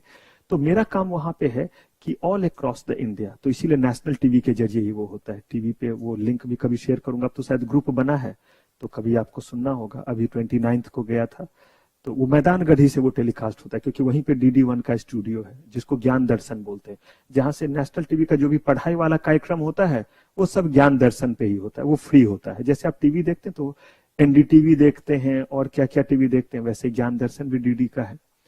तो वहां पे जो है वो मेरा काम हुआ या मेरे जैसे लोगों का काम हुआ कि इन्वेस्टर्स को एजुकेट करना कि आपके लिए क्या क्या डिफेंस अवेलेबल है। आप सोचिए, आप CS कर रहे हैं तब तो आज तक आपको इतनी बात नहीं पता है, अभी तो आप पढ़ना ही शुरू किए हैं। लेकिन सोचिए जरा बाकी लोग जो रिक्शा चला रहे हैं या जिनका दुकान है या जो नॉर्मल बिजनेसमैन है या जो IT टाइकूनी है, उनको कहां से पता होगा सिक्योरिटी लॉ की चीज? उन्होंने अपने पैसे कहीं लगाए। तो सेबी कहता है कि मैं सिर्फ तब इन करूंगा जब आम लोगों के क्या लगे हो, पैसे लगे। जब तक डायरेक्टर अपने भाई भतीजावाद में तो हमें दिक्कत नहीं है, हमें कंसर्न किनसे है? आम लोगों से। मुकेश अंबानी, अनिल अंबानी आपस में भाई लोग मिलकर के करे, मैं इन नहीं करूंगा। आम लोगों का पैसा लिया है, कंपनी को लिस्ट किया है, अब मैं देखूंगा कहीं इनका पैसा ना क्या हो जाए, डूब जाए। तो उन्होंने बोला कि अगर सारे एग्जीक्यूटिव डायरेक्टर रहेंगे तो वो तो सिर्फ अपने अपने बारे में सोचेंगे, क्योंकि प्रमोटर है, सारा कुछ अपना ज्यादा से ज्यादा सैलरी ले रहे होंगे। अरे भाई, सैलरी कम लीजिएगा तब ना प्रॉफिट ज्यादा निकल के आएगा, और जब प्रॉफिट आएगा तभी तो डिविडेंड डिक्लेयर होगा, और डिविडेंड डिक्लेयर होगा तो शेयर होल्डर्स को और कुछ थोड़ा ना मिलता है, डिविडेंड ही तो मिलता है, इसीलिए तो इन्वेस्टमेंट करते हैं। इसलिए उन्होंने बोला कि आप जो है वो मिनिमम वर्ड यूज किया या मैक्सिमम? मिनिमम 50%। कौन से डायरेक्टर? एग्जीक्यूटिव बोला होगा या नॉन एग्जीक्यूटिव? नॉन एग्जीक्यूटिव होने चाहिए। अब अगर ये कॉम्बिनेशन है तो बताइए, लिस्टेड कंपनी है, कॉन्ट्रावेंशन हुआ या नहीं हुआ? किसका? एलओडीआर का कॉन्ट्रावेंशन हुआ, सेबी प्रोविजन का कॉन्ट्रावेंशन हुआ, कंपनी लॉ का। अब अगर मान लीजिए मैं उलट दूं और मैं कहूं कि यहां पे जो है वो 9 और यहां पे जो है वो 1 और यहां पे 9 है, अब क्यों? उन्होंने तो बोला 50%, ये तो 9 तो 90% हो गया। बिल्कुल, उन्होंने मिनिमम बोला था। उनके अकॉर्डिंग तो पूरे के पूरे 10 भी रख लो तो हमें कोई दिक्कत, पूरे के पूरे 10, एक भी अगर एग्जीक्यूटिव ना रहे तो सेबी को कोई दिक्कत है? नो। क्लियर है? अब अगर इसको कंप्लाई करना रहेगा तो आपको यह ध्यान रखना पड़ेगा कि आपको नॉन एग्जीक्यूटिव तो 5 रखने हैं। अब उसके बाद इधर जैसे दांडिया खेलना है खेलिए, इधर 5 रखिए, इधर 6 और 4 रखिए, इधर 7 3 कीजिए, 8 2 कीजिए, 9 1 कीजिए, 10 0 कीजिए। सेबी को कोई दिक्कत नहीं है। बस किसी को काट के आधा आधा मत कीजिएगा कि सर 3.5 6.5 चलेगा, तो आगे खुद आप सोच लीजिए कि इंसान और शेयर्स को काटा नहीं जाता, वो जब भी हुआ क्या होगा, पूरा ही होगा। या तो आप पूरे तरह से हाँ में होंगे या क्या होंगे, ना में होंगे। काट करके नहीं जाएगा कि आपका आधा हाँ में गया और आधा किस में गया, ना में गया। ये चीज क्लियर है? ये तो हुआ तब जब 2 अलग अलग स्टैट्यूट के प्रोविजन क्या कर रहे हैं। तो हमें हार्मोनियस कंसेप्ट, एक को नल एंड वॉइड कर दें या दोनों को मिला करके दोनों को कंप्लाई करें? घर साढ़े 6 बजे तक पहुंच जाए या जो होगा जो बोले सोनिहाल सत श्री अकाल जाएंगे मस्त 6:45 बजे? समझदारी तो यही कहता है, नहीं तो उसका क्या हो जाएगा, दूसरे एक्ट का कॉन्ट्रावेंशन हो जाएगा। अब सेमी एक्ट में देखिए क्या दिक्कत आ रहा है। कॉन्ट्रैक्ट एक्ट ये कहता है कि contract with minor is void, contract with minor is, और अगर थोड़ा लीगल पे जाइएगा तो वॉइड एब इनिशियो वर्ड यूज करते हैं, और वॉइड एब इनिशियो का मतलब होता है सिंस बिगनिंग, मतलब इस चीज का शुरुआत ही गलत था और कुछ भी करके इसको ठीक नहीं कर सकते हैं, तो उसको क्या कह देते हैं, वॉइड एब इनिशियो। तो उन्होंने कहा कि कॉन्ट्रैक्ट विथ आपका जो है माइनर इज वॉइड, ठीक। फिर उसी कॉन्ट्रैक्ट एक्ट ने कहा अगले कुछ प्रोविजन में जाकर के 2-4 सेक्शन के बाद, और ये कहा उसी के प्रोविजन में, contract for the benefit of minor is valid. मजाक नहीं हो गया?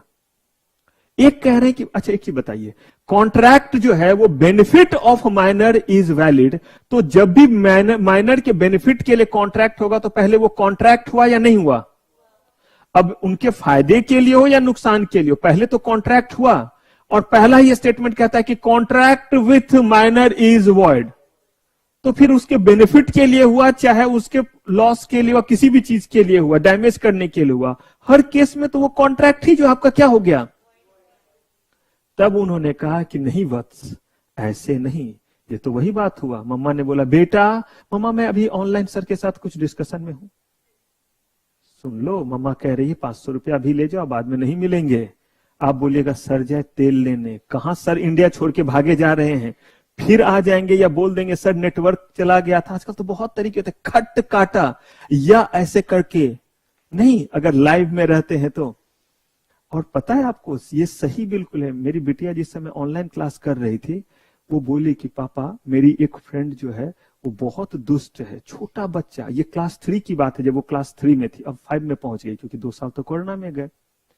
तो वो 2 साल में पीछे जो है वो उसको मैम डांटने लगी कि आप तो प्रॉपर ड्रेस में नहीं है और आप पराठा क्यों खा रहे हैं, ऐसे करके घूम करके डिप करके। बच्चा है 3 क्लास का बच्चा, भूख लग गया होगा सुबह सुबह तो उठ जाए वही बहुत है, फिर वो बच्चा खा रहा है। तो उसको जब डांटने लगी तो एकदम ऐसे मतलब स्टक हो गए, नेटवर्क क्या हो गया है, चला गया है। और जब उसकी मम्मा पीछे से आके कह रही तो ऐसे क्यों अकड़ी हुई है, तो जो मैम बोली अच्छा आप चीट करते हैं, अपने मम्मा को वहीं बिठाओ। तो ऐसे ऐसे स्मार्ट किड है। तो वैसे ही जो हो सकता है येलो को मम्मा ने आवाज दिया कि बेटा, तो इन्होंने क्या बोला कि अभी मैं क्या कर रही हूं, सर के साथ ऑनलाइन हूं, बात कर रहे हैं, कुछ पूछ रहे हैं सर, ओके। और यही मम्मा अगर बोलती 500 रुपए ले जाना, तो अब येलो येलो डटी फेलो, सर को छोड़ो कहां जाओ। तो यहां पे आपका हार्मोनियस कंस्ट्रक्शन क्या कहता है कि अगर कॉन्ट्रैक्ट हुआ किसके साथ, लेकिन अगर बेनिफिट के लिए हुआ तो क्या है, तो अब उसको उन्होंने अलग तरीके से क्या कर दिया, इसको अंडरस्टैंड कैसे करना है।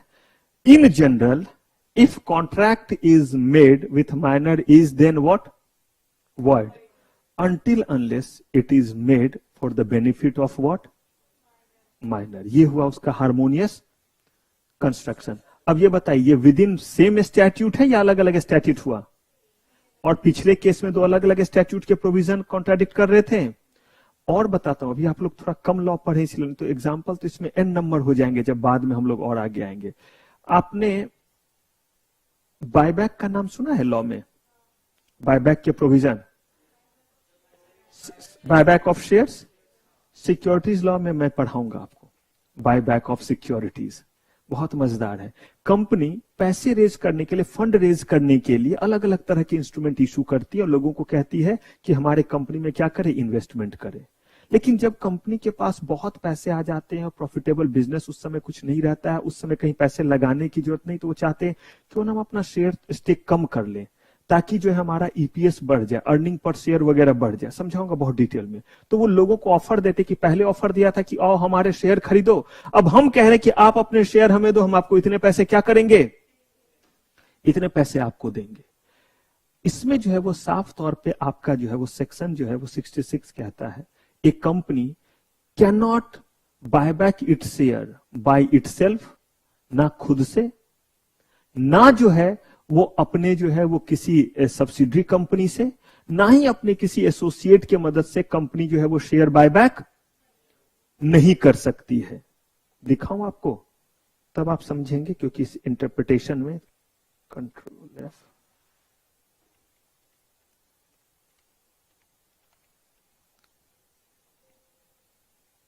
जरा सा यहां पे देखिए सेक्शन 67 क्या कहता है।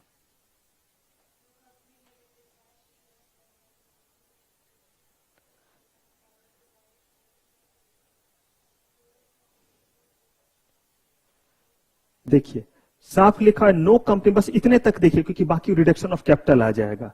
बायबैक के बारे में क्या लिखा, no company, limited by shares तो होते ही है, गारंटी होते हैं तो उन सब, no company can buy back its own share, ठीक है। उसके बाद जो है वो कह रहे हैं कि कोई कंपनी अपनी शेयर बायबैक ही नहीं कर सकता, तो फिर बायबैक होता क्यों है, कैसे है?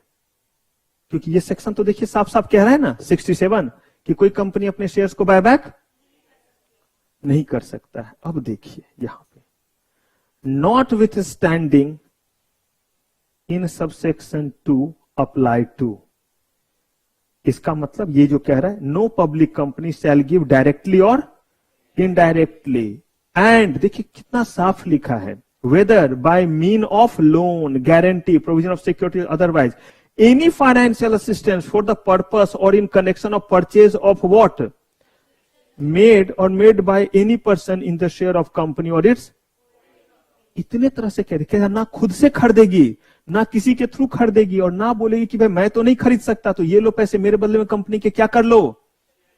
तो साफ तो लिख दिया भाई, ना डायरेक्टली ना किसी भी शर्त पे शेयर्स अपना बायबैक नहीं कर सकता है। इसका और भी जगह हम रेफरेंस लेंगे, लेकिन देखिए उसके बाद अगला ही सेक्शन क्या कहता है, नॉट विथ स्टैंडिंग, इसका मतलब होता है in spite of anything written anywhere in section this. अब अगला ही प्रोविजन क्या कह दिया कि चाहे सब सेक्शन 2 में कुछ भी क्यों ना लिखा हो, देखिए notwithstanding in subsection shall apply to, कह रहे हैं कि ये जो है वो एप्लीकेबल नहीं होगा, बशर्ते आप जो है वो इन कंडीशंस को क्या करेंगे, फुलफिल कर लेंगे। और नीचे आइए और अच्छा से देखिए 68 को देखिए क्या लिखा है, बताइए।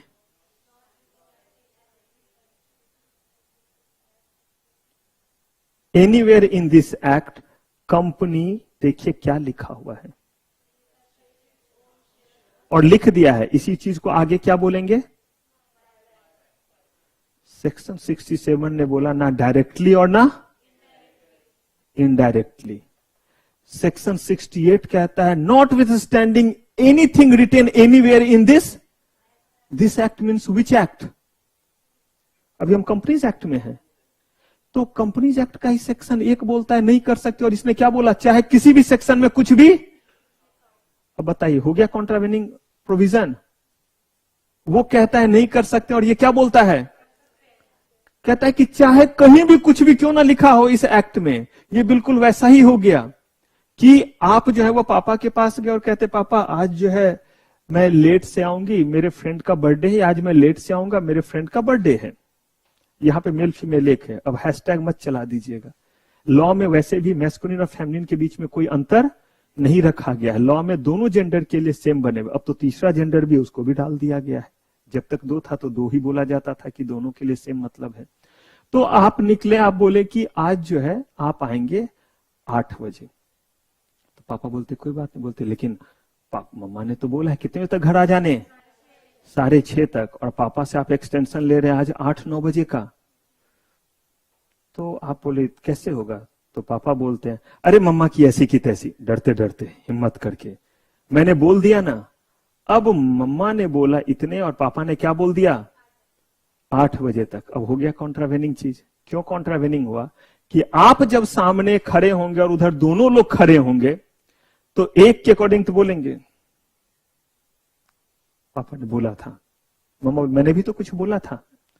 तो अब इसको बोलते हैं ओवरराइडिंग इफेक्ट, और इसी को हार्मोनियस कंस्ट्रक्शन, क्योंकि ये सेक्शन उस सेक्शन के क्या है, बाद है, और जब दो जगह, एक तो पहले ये देखना है कि कौन किस चीज की तरफ जा रहा है, और अगर लगे कि नहीं जो है वो चीज निकल के आ रहा है तो जो बाद में उसको क्या कर लीजिए, पिक कर लीजिए। तो इसने बाद में आकर के कह दिया कि चाहे इससे पहले वाले या पूरे एक्ट में कहीं भी कुछ भी क्यों ना लिखा हो, क्योंकि स्पेशल वर्ड ये यूज कर रहा है। यही है हार्मोनियस कंस्ट्रक्शन। अगर आप इस सेक्शन 68 को नहीं देखेंगे तो क्या आप कभी बायबैक करेंगे? अगर बायबैक करेंगे तो ये क्या हुआ, कॉन्ट्रावेंशन हुआ। तो यही बोलता है हार्मोनियस कंस्ट्रक्शन कि आप दोनों ही सेक्शन को क्या करेंगे, इन दोनों ही स्टैट्यूट को, चाहे वो एक ही स्टैट्यूट के प्रोविजन हो चाहे क्या हो, अलग अलग हो, उन दोनों को आप क्या करेंगे, फुलफिल करेंगे। और यहां पे इन्होंने नीचे में क्या कर दिया, कुछ कंडीशन लिख दिए। पापा ने कहा कि ठीक है, मैंने बोला है कि आप आज 8 सकते हैं, 8 बजे तक या 9 बजे तक, बशर्ते आप जो है वो ओला से ही आएंगे, उबर से ही आएंगे, बाइक पे जो है वो बैठ के नहीं आएंगे। आगे आप समझ रहे हैं। आप जो है वो वहां पे कोल्ड ड्रिंक ही पिएंगे, बाकी कोई ड्रिंक नहीं पिएंगे। और आप जिस होशो हवास में जा रहे हैं उस होशो हवास में आएंगे। आते वक्त झूम बराबर झूम शराबी नहीं होना चाहिए। इसका मतलब हार्मोनियस कंस्ट्रक्शन, मम्मा की बात नहीं माने, पापा की माने, लेकिन सब्जेक्ट टू क्या था, सम कंडीशन। तो हार्मोनियस कंस्ट्रक्शन का मतलब है अगर दो अलग अलग लॉ में अलग अलग प्रोविजन है तो आपको उसको दोनों को इन टोटलिटी फुलफिल करना है। एक ही एक्ट के दो अलग अलग जो है वो सेक्शन में अलग अलग प्रोविजन है तो उन दोनों को आपको क्या करना है, कंप्लाई करना है। क्लियर है ये चीज? आइए अब इसमें साफ तौर पे कोर्ट को जो कहा गया वो भी रीड आउट कर लीजिए मेरे साथ। The basic of the principle probably is that the legislature, कौन है लेजिस्लेचर, जिसने क्या बनाया है, लॉ बनाया है, must not have intended to contradict. सही बात है। कहा गया कि इतना छोटा सा बात तो समझिए, खुद सोचिए कि लेजिस्लेचर कानून बना रहा होगा ये सोच के कि मैं ही अपने आप को क्या करूं, कॉन्ट्राडिक्ट करूं। नहीं भाई, कुछ उससे जो है वो यही, एक में लिखा तो अगले में नॉट स्टैंडिंग तो लिख दिया, तो अपने आप को कॉन्ट्राडिक्ट नहीं करना चाह रहा, बल्कि ये कहना चाह रहा है कि आसान तरीके से बायबैक नहीं होगा। बायबैक करने के लिए इतने सारे कंडीशन क्या करने होंगे, फुलफिल करने होंगे। ये बेसिकली होता है चीज को क्या करना, इंफेसाइज करना। तो जरा बात को समझिए कि लेजिस्लेचर कहना क्या चाह रहा था। This principle has been applied in very large number of cases. Obviously बात है, मामला सुप्रीम कोर्ट और हाई कोर्ट में सबसे ज्यादा इन्हीं वजह से जाता है जब दो एक्ट के दो प्रोविजन में क्या आ जाता है, कॉन्ट्राडिक्शन आ जाता है। ये क्या था, रूल ऑफ कंस्ट्रक्शन। अभी थोड़ा आगे बढ़ें क्योंकि ये दोनों एक दूसरे से जुड़ा हुआ है। नाम क्या है?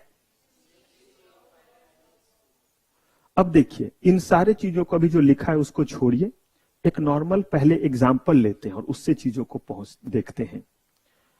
मिसचीफ का मतलब होता है डिफेक्ट, यानी कि डैमेज। कोई भी चीज अगर है तो आपको चाहिए लॉ के थ्रू क्या, रेमेडी। और सिचुएशन क्या है, मान लीजिए कि, और ये सही का केस है, स्मिथ वर्सेस माइथ का है, इंडिया से बाहर का केस है, लेकिन उसी से ये इंटरप्रिटेशन निकल के आया था।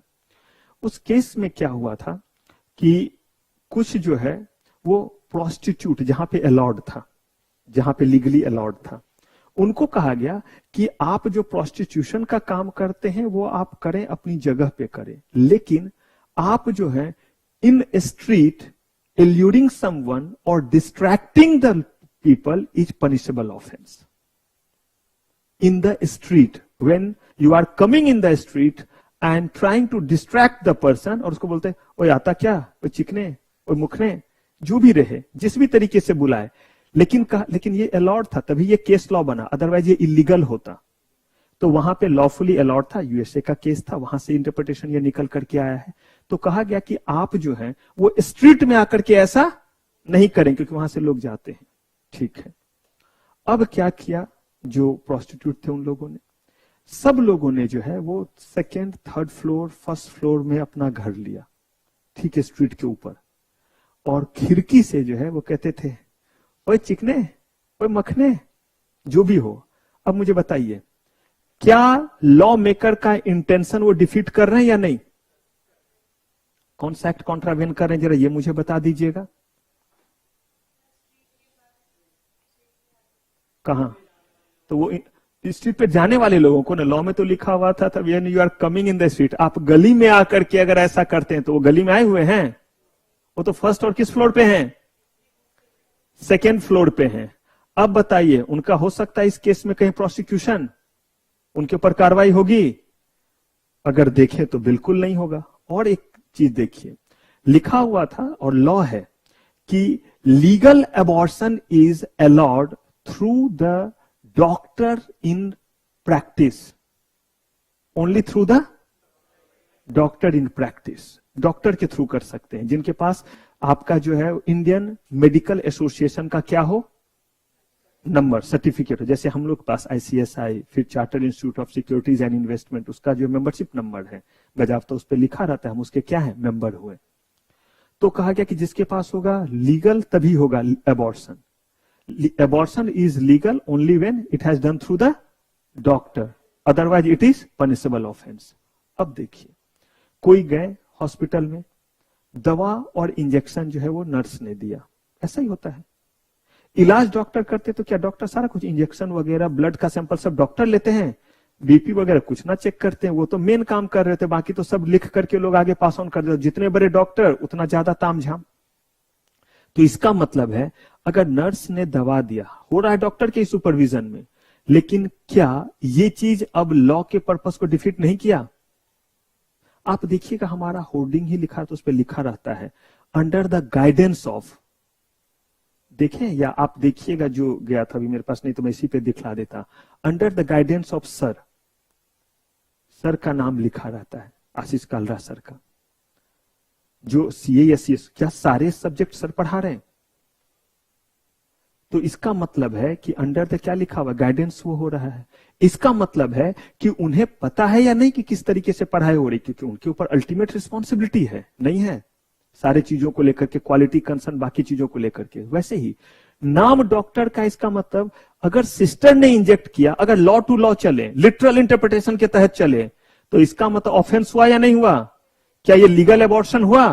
अगर नर्स ने इंजेक्शन इंजेक्ट किया तो, नर्स ने जो है दवाई दी तो बिल्कुल ही नहीं। अगर हम कैसे चलें, लिटरल इंटरप्रिटेशन। अब यहां पे इन्होंने कहा कि ये दोनों ही इंसिडेंट जो है इस बात को बताते हैं कि we have to defeat the mischief and we have to go for remedy. Defeat the mischief, जो मिसचीफ है उसको डिफीट कीजिए, और रिमेडी की तरफ निकलना, ये इसका पंचलाइन है, इस लॉ को लगाएंगे। रिमेडी की तरफ निकलने का मतलब है कि डॉक्टर के गाइडेंस में हो रहा है, ऑल्दो नर्स ही दे रहे हैं, तो इसका मतलब है कि ये डिफेक्ट हुआ जिसको आप लेकर के पकड़ के बैठ गए हैं, इसको सप्रेस कीजिए। और अगर डॉक्टर के गाइडेंस में हो रहा है तो इस अबॉर्शन को क्या माना जाएगा, लीगल माना जाएगा। ऑल्दो आप गली में उतर करके नहीं लोगों को ल्योर कर रहे हैं, बल्कि जो है वो कहां है, छत पे कर रहे हैं, लेकिन स्ट्रीट में जाने वाले को आवाज दे दे करके कर रहे हैं। तो यहां पे उल्टा डिफेक्ट था, और उस डिफेक्ट के कारण आपको प्रोसिक्यूशन नहीं कर रहे थे, तो उसे सप्रेस करें और रेमेडी की तरफ जाएं। और हम बोले कि अगर आप स्ट्रीट में चलने वाले लोगों को किसी भी तरीके से जो है वो क्या करेंगे, डिस्ट्रैक्ट करेंगे, तो भाई ये ऑफेंस माना जाएगा। अगर वो खुद आपके पास जा रहे हैं तो कोई बात नहीं, लेकिन आप डिस्ट्रैक्ट करके अगर ले जा रहे हैं तो वो क्या माना जाएगा? ये था आपका जो है वो मिसचीफ रूल और हेडेन रूल। अब इसको मिसचीफ रूल तो समझ में आता है, ये तो ग्रामर का मतलब जो हमने बोला कि defeat the mischief and go for the remedy. तो जो चीज मिसचीफ कंफ्यूजन देता है, पर्पस को डिफीट करता है, उसको क्या करो, अवॉइड करो, उसको छोड़ो, बल्कि किसको पिक करो, रिमेडी को पिक करो। तो रिमेडी हमें दिखा। लेकिन ये हेडन रूल क्यों कहलाया? हेडन केस आया था, बहुत पुरानी केस है, it was landmark case and it was decided in 1584, 1584, 1584। देखिए तब से इंटरप्रिटेशन चल रहा है, कहीं कोई कुछ USA से आया है, कुछ UK, हम भी तो सबसे ले करके ही तो सीख रहे हैं। और कुछ लॉ तो आज भी आपके ब्रिटिश के बने हुए जो आप क्या कर रहे होते हैं, फॉलो कर रहे थे, एविडेंस एक्ट वगैरह पहले के ही चलते हुए आ रहे हैं। तो यहां इन्होंने कहा कि ये जो हमारा हेडन केस है ये कब आया था, और आपके लिए ये इंपॉर्टेंट है, हो सकता है ईयर पूछ दे, और ये भी पूछ दे कि ये केस जो है वो डिसाइड कौन किए थे। ये एकदम ध्यान रखिएगा, ये जो है वो बहुत चांसेस रहता है, क्योंकि ये बच्चे के दिमाग से उतरेगा, तो हम लोग इसको ऑब्जेक्टिव में रख सकते हैं। द एक्सचेकर ऑफ प्ली, या कोर्ट ऑफ एक्सचेकर, या बैरन्स ऑफ ये तीनों एक ही नाम है। और जब भी मैं एक से ज्यादा नाम बोलूं किसी भी चीज का तो एकदम ध्यान रखिएगा, ऐसा मैं कुछ और भी जगह पे बोलूंगा। जैसे जब सिक्योरिटी लॉ पढ़ाऊंगा तो डेजिग्नेटेड और डायनेमिक स्टॉक एक्सचेंज, जैसे नेशनल एनएससी और बीएससी को डेजिग्नेटेड भी स्टॉक एक्सचेंज कहते हैं, डायनेमिक स्टॉक एक्सचेंज भी कहते हैं। क्यों कहते हैं ये सब बताऊंगा। लेकिन अगर दोनों नाम बोला तो क्यों? क्योंकि जिस नाम से हमें लगता है कि बच्चे ज्यादा कैच करते हैं उसको हम लोग एग्जाम में नहीं पूछते हैं। आपको सब कुछ पता है, आप डेजिग्नेटेड स्टॉक एक्सचेंज जानते हैं, लेकिन आपको यह नहीं पता है कि डेजिग्नेटेड स्टॉक एक्सचेंज को क्या बोलते हैं। हम लोग बोलेंगे right short notes on dynamic stock exchange, सब पता है, उल्टा लिख के आए क्योंकि इतना। और वो चीज तो आप बिल्कुल ही नहीं लिखे, क्यों? क्योंकि आप पूरे कंफर्म थे कि डेजिग्नेटेड का मतलब ये होता है तो डायनेमिक तो कुछ और ही होता होगा। ऐसा ही लगता है ना जब नहीं आ रहा होता कि चलो एक हमको आता है, इसके अलावा जो मन में आता है वो लिखते हैं। मुझे बताइए, जो मन में आता है उसकी जगह वही अगर सिर्फ लिख देते तो सही हो जाता ना। लेकिन जब आप निकलते हैं और आपको येलो बोलते हैं कि ये वही है जो डेजिग्नेटेड और डायनेमिक क्या है, वन एंड सेम थिंग है, तो ब्लू रियली ब्लू में चले गए, दुख में चले गए कि ये चीज हमारा क्या हो गया, गड़बड़। तो ऐसे ही यहां पे तीन में से कोई भी नाम क्या दे सकता है, दे सकता है। तो जो एक्सचेकर है ये जगह का नाम है। एक्सचेकर पहले यूज करते थे, और ये इंग्लैंड की कोर्ट थी। इंग्लैंड में 3 कोर्ट हुआ, ये कब की बात है वो देखिए। राजाओं का शासन था, प्रिंसेस और ये सब का था। तो उस समय वहां 3-3 कोर्ट होते थे। एक कोर्ट का नाम था एक्सचेकर ऑफ प्ली, इसी को बोलते थे कोर्ट ऑफ। और बैरन का मतलब जो है वो होता है जज। क्या होता है, जज। वर्ड है लैटिन वर्ड बैरन्स, तो इसीलिए बैरन्स ऑफ एक्सचेकर भी, एक्सचेकर तो जगह हो गया। तो ये तीनों नाम इसके हैं। कब डिसीजन आया था? उस केस में पहली बार इस रूल को क्या किया गया था, अप्लाई किया गया था। जैसे सीआईटी वाला मैंने आपको दिखाया था, लिटरल इंटरप्रिटेशन वाली बात जब आई थी, ठीक वैसे ही इसमें पहली बार इसको क्या किया गया था, it was the first case. हो सकता है कहीं ऐसे पूछ दे कि किस केस में मिसचीफ रूल को क्या किया गया था, किस चीज को इंटरप्रेट करने के लिए, स्टैट्यूटरी इंटरप्रिटेशन के लिए इसका इस्तेमाल किया गया था।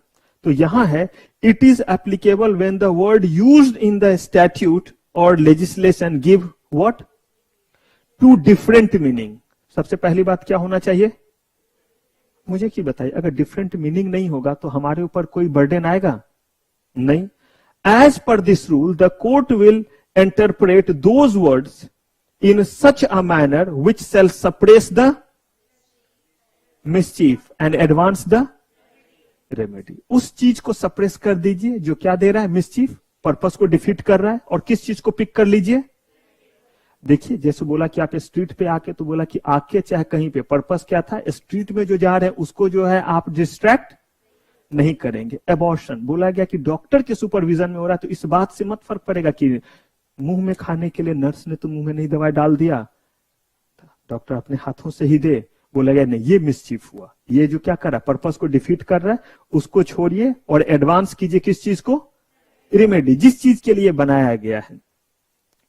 इट रिक्वायर्ड जजेस टू कंसीडर 3 फैक्टर। कौन कौन सा, what the law was before the statute was, जरा समझ तो लीजिए ये कानून बनाया किस चीज के लिए था। तो कानून इसलिए बनाया था ताकि जो स्ट्रीट से जाने वाले लोग हैं, प्रोसिक्यूशन आपने अलाउ किया था, वहां पे ये रूल है आप करिए, लेकिन जो है आप स्ट्रीट में आकर के लोगों को जो है वो डिस्ट्रैक्ट इसके लिए किया था ना। तो अब चाहे वो जो है वो छत से करे, खिड़की से करे या स्ट्रीट में आकर के करे, तीनों केस में तो उसी चीज को रोकना हमारा पर्पस था। What problem the statutory was trying to remedy, कौन सा प्रॉब्लम था, उसका क्या देना चाहते थे, solution. And what remedy parliament was trying to. अब देखिए लेबर लॉ का, क्यों हम लोग लेबर लॉ में पढ़ते तो आपको बोलते थोड़ा इमोशन के साथ, क्योंकि इंटरप्रिटेशन करते वक्त भी यही आएगा कि आखिर बनाया क्यों था, ताकि जो भी वर्कर वहां काम कर रहे हैं उसको क्या मिल सके, उसको जो वो बेनिफिट मिल सके, उसको जो है वो क्या मिल सके, रिलीफ मिल सके। अब देखिए हेडन केस जो हमने किया है, हेडन केस पे ही जो है वो कुछ और जो केस निकल कर के आए वो हमें देखना रहेगा। और इसके बाद हम जो है वो इसमें कुछ और प्राइमरी रूल को देखेंगे और तब आएंगे किस पे, सेकेंडरी। उसके बाद हम देखेंगे कि अगर कोर्ट है तो कोर्ट जब किसी चीज पे फैसला सुनाएगा तो क्या कोई प्रिजम्पशन ले सकता है। जैसे अगर मान लीजिए मैं सुनवाई कर रहा हूं तो मैं पहले से ही क्या ये प्रिजम्पशन लेकर के चलूं कि पिंक जो है वो इनोसेंस है, येलो जो है वो पहले से ही जो है वो कल्प्रिट है। अब लेकिन कुछ प्रिजम्पशन हमें लेना पड़ता है जब कोई चीज क्लियर ना हो। तो किस केसेस में कोर्ट क्या ले सकते हैं, प्रिजम्पशन ले सकते हैं। और किसी भी एक्ट को, स्टैट्यूट को इंटरप्रेट करते वक्त हमें जो है क्या उस एक्ट के भीतर से मदद मिल सकता है। जैसे मैंने भी आपको दिखाया, आपने देखा ना, एक्ट के भीतर ही एक प्रोविजन ने दूसरे प्रोविजन को जो है वो मदद की ना, तभी जाकर के आपने क्या किया, उसे इंटरप्रेट किया। तो हमें विद इन द स्टैट्यूट भी यानी इंटरनल और एक्सटर्नल जो है वो क्या क्या हेल्प मिलेंगे, क्या करने के लिए, इंटरप्रिटेशन को समझने के लिए। तो ये सारा काम और लिखने का कार्यक्रम हम लोग करेंगे नेक्स्ट एपिसोड में। तो यहां तक के चीजों को अच्छे से क्या कर लीजिएगा, अच्छे से रिवाइज कर लीजिएगा। तो फिलहाल आज की मेरी सारी सेवा समाप्त। थैंक यू वेरी मच, आपका बहुत बहुत धन्यवाद। मिलते हैं नेक्स्ट क्लास में, तब तक टेक केयर, बाय बाय।